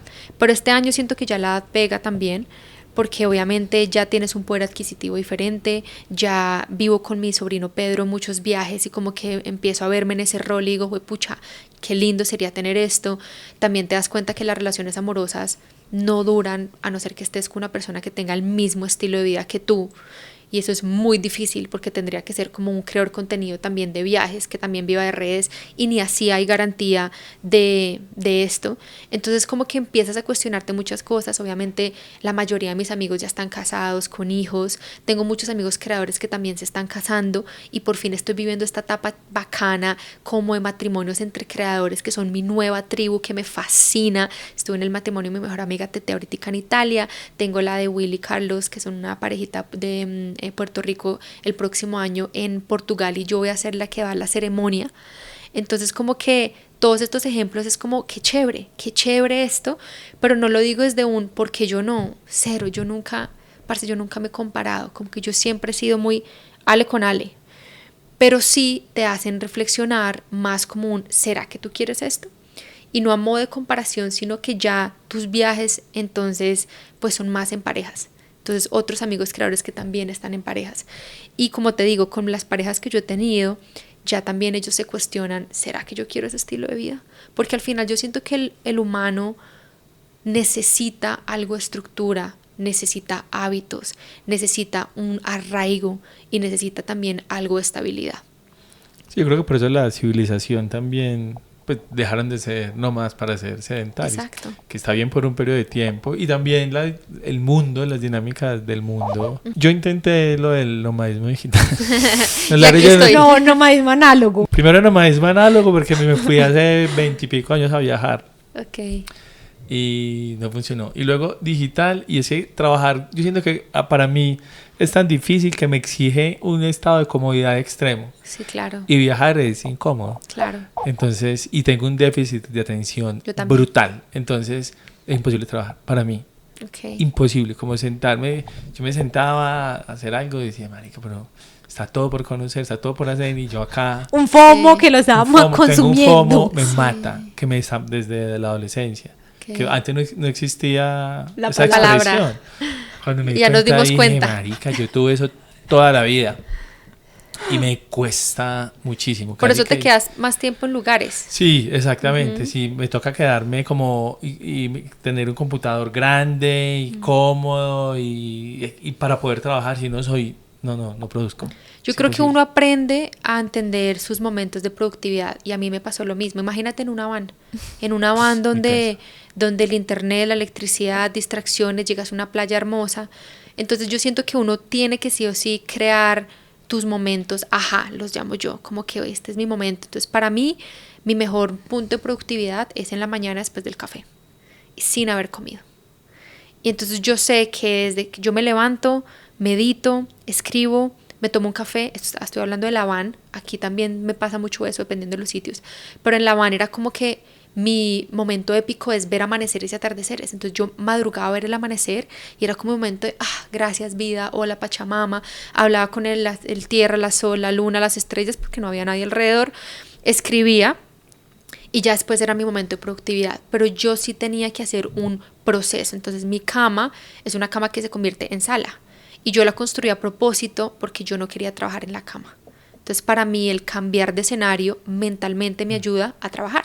Entonces yo desarmaba mi cama, la ponía bonita, arreglaba a mostaza completamente, siempre he tenido un teclado, un mouse, una cosa que me eleve para yo poder ver el computador de frente y no estar así, musiquita, ponía un vinilo y trabajaba. Pero entonces tú creas el espacio para que te ayude mentalmente a enfocarte, porque yo también tengo ADHD desde los 18 años y como diseñadora peor aún y con tantas distracciones peor aún. Entonces empecé a darme cuenta cuáles eran mis momentos, ajá, y no siempre pasaba. Si un día yo llegaba y me levantaba y era como que hoy no quiero trabajar, no trabajaba y disfrutaba y no sentía culpa. Entonces hoy voy a disfrutar. Yo no le puedo quitar la culpa. Además que tú también, supongo que viajando, mujer latina en una van, pero eras un imán de preguntas. O sea, donde llegabas a un mundo, ay, pero ¿qué? ¿Usted dónde es? Y estás sola y en una van, y ahí yo ya no trabajo. Si así a mí alguien me dice, Ay, no. hola, ¿y tú qué? Pum, Ya. me perdieron. Siéntese, hagámonos un vinito. Ahí me quedo. Por eso yo voy a sitios muy lejanos donde no llega gente. Y si yo quiero socializar, me hago en sitios donde puedo socializar. O sea, por ejemplo, en Adelaida, que estuve mucho tiempo, me hacían el malecón. Y yo apenas abro la van llama la atención porque son plantas, las luces, yo estoy trabajando, entonces obviamente llega mucha gente. Pero también me he dado cuenta que en Australia respeta si te ven trabajando. Entonces como que no, si estoy cocinando llegaban más personas, pero si me ven en el computador con audífonos o algo, Ahí la se gente asoman y se van. Sí, como que miran, hacen ojitos a ver si yo los miro y yo concentrada, no vas a mirar a nadie a no ser que esté muy guapo. Y ahí sí me ponía el bikini y salía. Ale, cuando uno decide contar la vida, soy nómada digital, vivo en una van, estoy haciendo casi que lo más aspiracional que hay para una generación. Es viajar por el mundo y vivir de esto. Obviamente pues recibes un resto de admiración como parce, que tesa, cómo lo logras, pues, estás haciendo lo que toda una generación quiere hacer. Pero paralelo a eso hay un resto de detractores de vos vivís desde el privilegio, vos vendes humo porque eso no lo puede hacer todo el mundo no puede hacer eso. Te llegan esos mensajes y cómo los enfrentas. No, a mí no me llega mucho porque es que sí se puede. Yo lo estoy viviendo.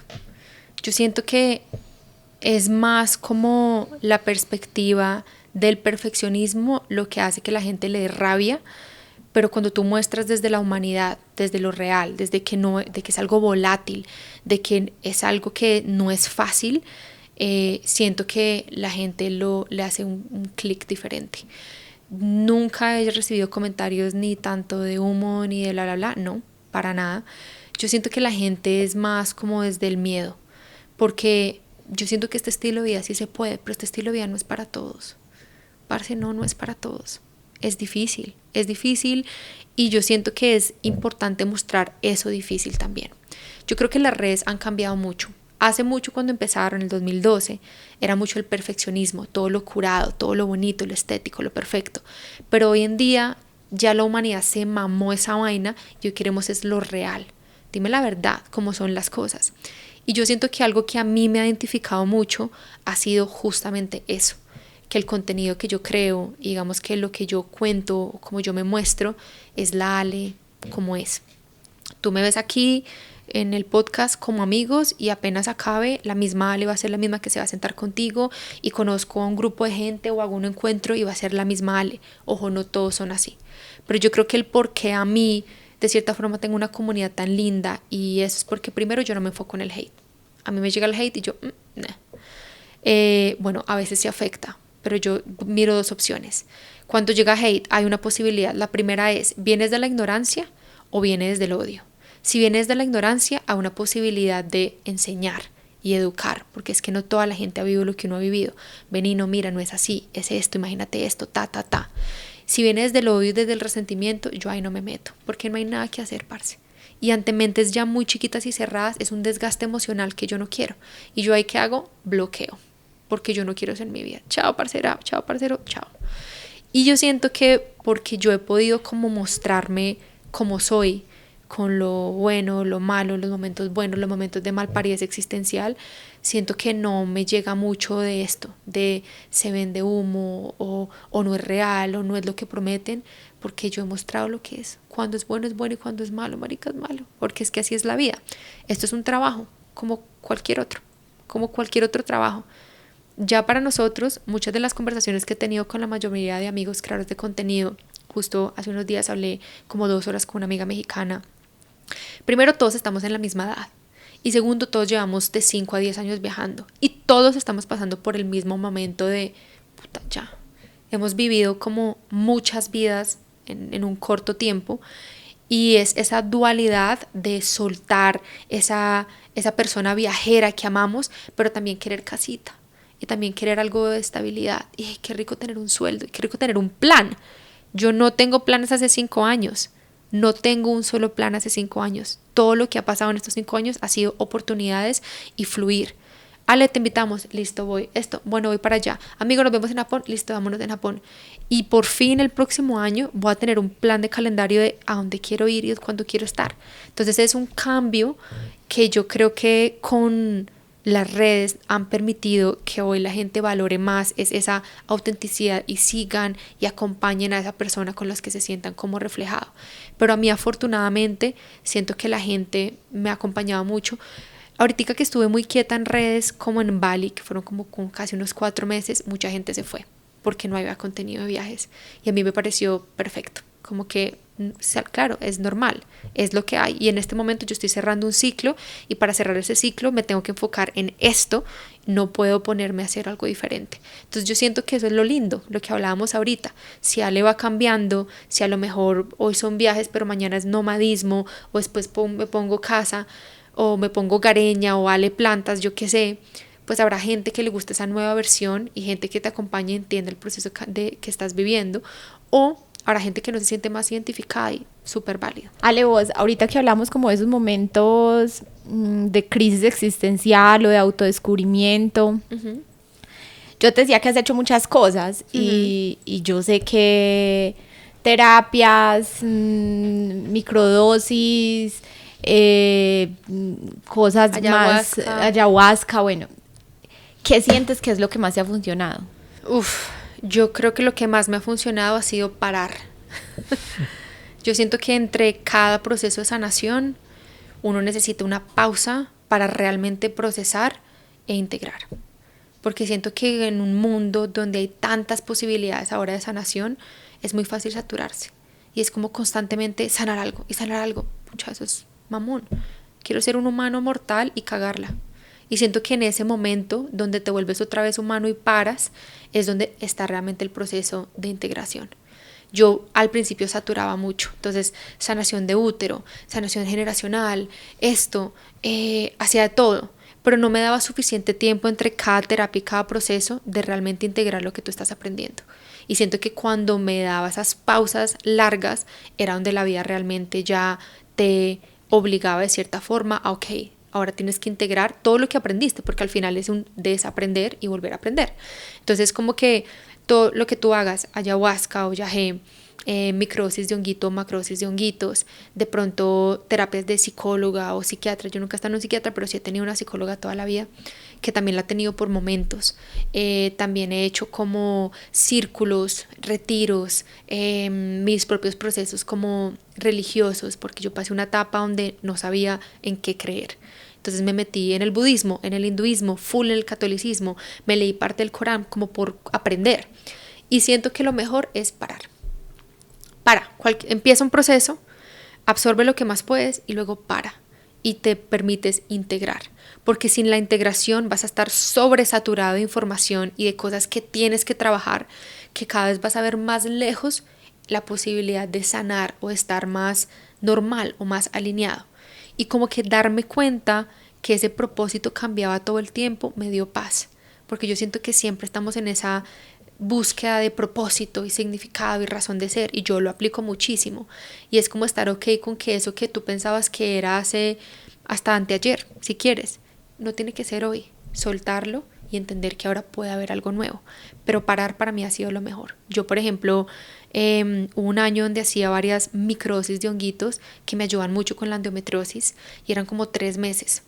Pero los honguitos, la microsis de honguitos te revuelca todo en muchos aspectos. Y ahí me daba cuenta que tenía que hacer pausas más largas. Entonces hacía 3 meses, paraba el resto del año y volvía a repetir el año siguiente. Y entonces me permitía como entender la lección que tenía que entender en un plazo más largo y no tener ese afán de tener que sanar y hacer todo y corregir todo y mamá, papá, niña chiquita y la salvaje. No, parce. Es sumamente agotador y lo único va a ser que te envases y que no puedas como sentir un respiro. Entonces para mí lo mejor ha sido parar.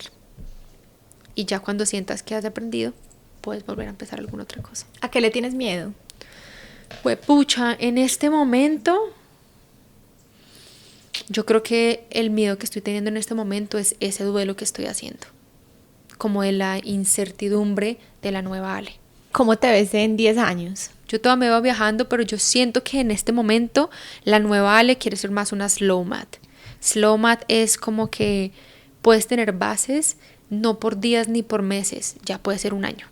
Entonces como que me veo más 8 meses, 12 meses en un país y de pronto me voy a otro país. Como teniendo hogares, pero permitiéndome viajar, pero volviendo a un sitio.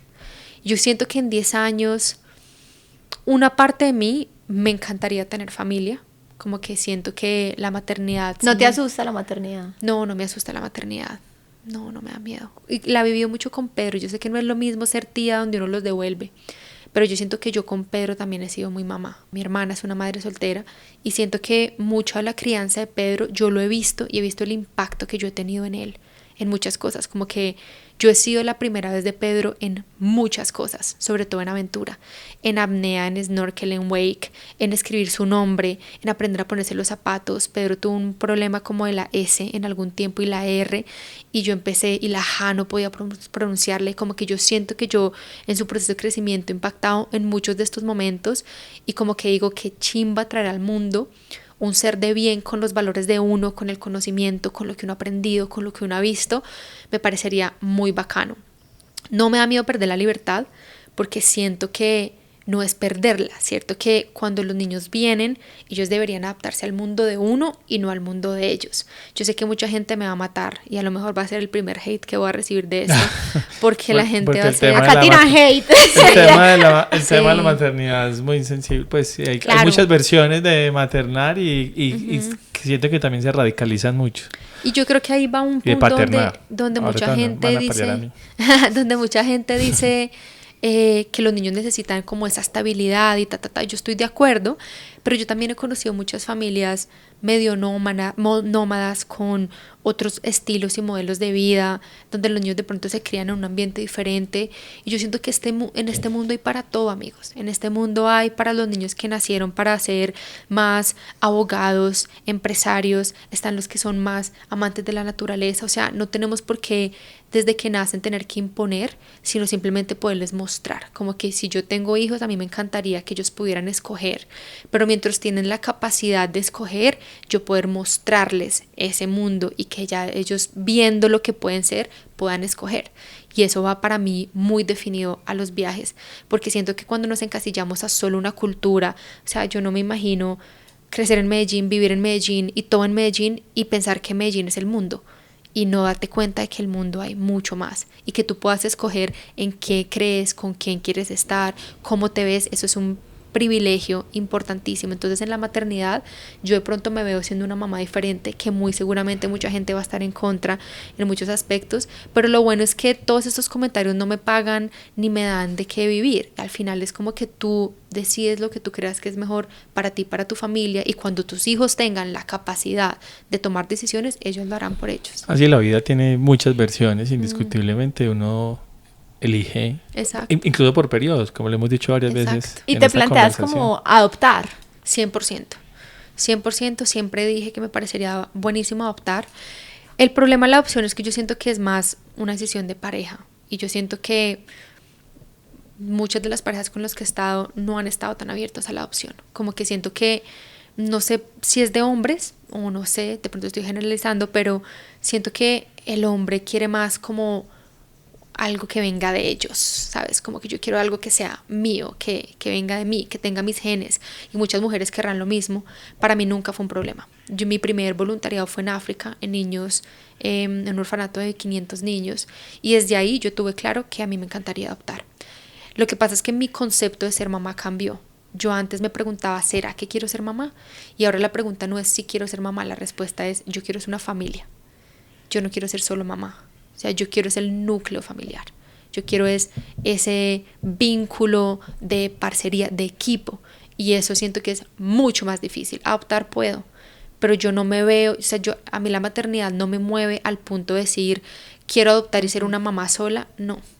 O sea, si pasa porque me caso y luego me divorcio, yo sé que estoy en toda la capacidad de hacerlo. Pero me gustaría que el concepto viniera desde un núcleo familiar y desde ese trabajo en equipo, más de un tener hijos por tener hijos. Como que yo no quiero solamente tener un hijo. ¿Y dónde nacería ese hijo? En Colombia, en Australia, en la luna, en Bali, en Ibagué de pronto. En Ibagué. Yo creo que en Venadillo. En Venadillo. Yo creo que a mí me gusta mucho Australia en cuanto a nacimiento, porque siento que están muy bien equipados en todo el tema de maternidad y pucha, la calidad de vida ya es una cosa de locos. Pero veo a Pedro y a mis papás y como que digo, pucha, esa red de apoyo es súper importante. Yo siento que sería muy lindo que un bebé, el sueño de muchos sería que tuviera esas dos. Claro. La calle, la vida, todo lo que representa un país latinoamericano, pero también la seguridad, la igualdad y como la capacidad de ver el mundo tan diferente que tiene un país como Australia. Entonces, obviamente el sueño sería lo mejor de los dos mundos. Lo mejor de los dos mundos. Ale, ¿cómo crees que te ve tu familia en este momento? Ellos muy orgullosos. Yo siento el amor y el orgullo de mis papás. Sí sentí en algún punto que de pronto puedan tener dudas. ¿Será que esto sí va a salir con algo? Sí, yo siempre me he sentido muy apoyada. Ellos no siempre han estado de acuerdo con mi estilo de vida, desde los 17, desde antes, desde el colegio. Pero ellos nunca me han cortado las alas y eso es algo que yo agradezco un montón y amaría que todos los papás hicieran con sus hijos. Que es, puede que no esté de acuerdo, esta es mi opinión, esto es lo que yo creo que deberías hacer, pero al final te apoyo en lo que tú decidas. Pucha, yo siento que eso ha sido lo que más me ha impactado a mí, porque realmente ha sido un permitirme ser. Y el permitirme ser me ha formado lo que yo soy hoy en día, ¿sabes? Y mis papás, cuando yo le dije a mi papá que me iba a vivir en La Habana, lo primero que él me dijo es de qué va a vivir. Muy pensamiento colombiano, ¿no? De toca resolver, toca tener, ta. Y yo, papi, Dios proveerá, tranquilo, uno resuelve. Pero porque yo vengo de un pensamiento australiano, donde realmente en Australia hay muchas más oportunidades. Y porque para mí me quería permitir en ese momento vivir y no tener que pensar en dinero. Yo tenía un montón de ahorros, tenía muchos ahorros de haber trabajado, como 8 años en ese entonces como profesora universitaria. Tenía también una beca. Y como que yo quería era aprender. O sea, estoy aquí para aprender. Hoy en día los papás todavía no entienden mucho lo que hago de lo que vivo, pero lo respetan, cada vez más entienden que yo sí trabajo, como que cuando ellos me ven en el teléfono o en el computador, yo siento que es más de edad, ¿no? De generación, de estar en ese teléfono, yo estoy facturando, papá, estoy aquí donde me estoy comprando un lote o haciendo algo, ¿sí me entiendes? Ya cada vez entienden más qué es trabajo, ya entienden más mis tiempos, entienden más que es trabajo. A los 2 me los he llevado a trabajar de viaje, a mi papá me lo llevé a un crucero y no, eso fue la sensación. Estuvimos como 7 días y él decía, muñequitas, que no paras de trabajar. Y yo, papi, sí, es que yo no estoy de vacaciones, esto es trabajo. Y a la mamá me la llevé al Amazonas y también estuvo conmigo en un viaje de trabajo y fue increíble. Y como que yo siento que ellos están muy orgullosos, ya entienden de mi inestabilidad, ya entienden que yo no armo planes, ya entienden que yo fluyo. Para ellos fue muy duro eso, porque mi papá es un hombre muy cuadrado, muy exigente. Y como que es, ¿pero cuándo? ¿A qué horas? ¿Por qué? Dime cuánto, ¿cuál es la proyección? Hacia mi papá, números, ta. Y yo como, papi, no sé. No, papi, vamos a ver. De pronto paso Navidad, no sé. Como ahorita ni siquiera sé dónde va a pasar Navidad, Año Nuevo. No sé, si me sale un viaje a Sudáfrica, voy para Sudáfrica. Y ellos, eso les daba muy duro. Pero ya entienden, ya lo hacen como un chiste sarcástico, ya full sarcasmo de, no, mi papá dice, no, ella fluye y hasta cambia la voz la voz cuando habla. Mi hermana es igual, mi hermana me dice que yo vivo al límite, pero yo siento que esta nueva Ale ya no va a estar tanto así. Siento que mi tiempo de fluir y de permitir que la vida me sorprendiera fue 5 años. Y ya la vida me sorprendió, me mostró, creé, hice, deshice. Siento que ya ahorita la vida es como que, hermana, ya ahora tú puedes planear. Ya tienes cómo, ya tienes el conocimiento, el dinero, los medios, el propósito. ¿Qué quieres hacer?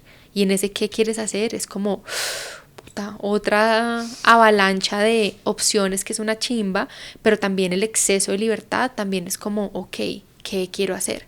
Entonces yo creo que los papás van a estar más a gusto con esta nueva versión, que ya va a tener un calendario y va a ser más como que esto. Vamos a ver cómo me va.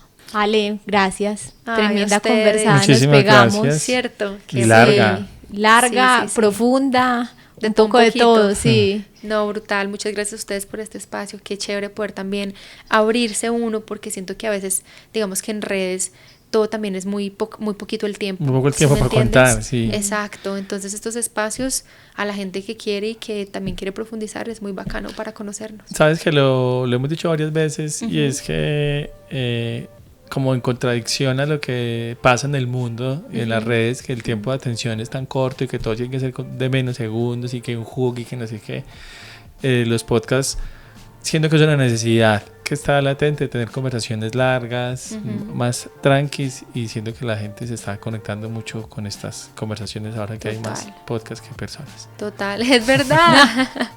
Pues muchas gracias y espero que a todos también les guste un montón y nos vemos en la próxima.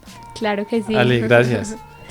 A ustedes muchas gracias por acompañarnos cada semana con nuestros invitados y nuestras conversaciones. Esperamos que esta haya sido tan agradable para ustedes como fue para nosotros. Nos encantó escuchar como todas esas versiones de Ale.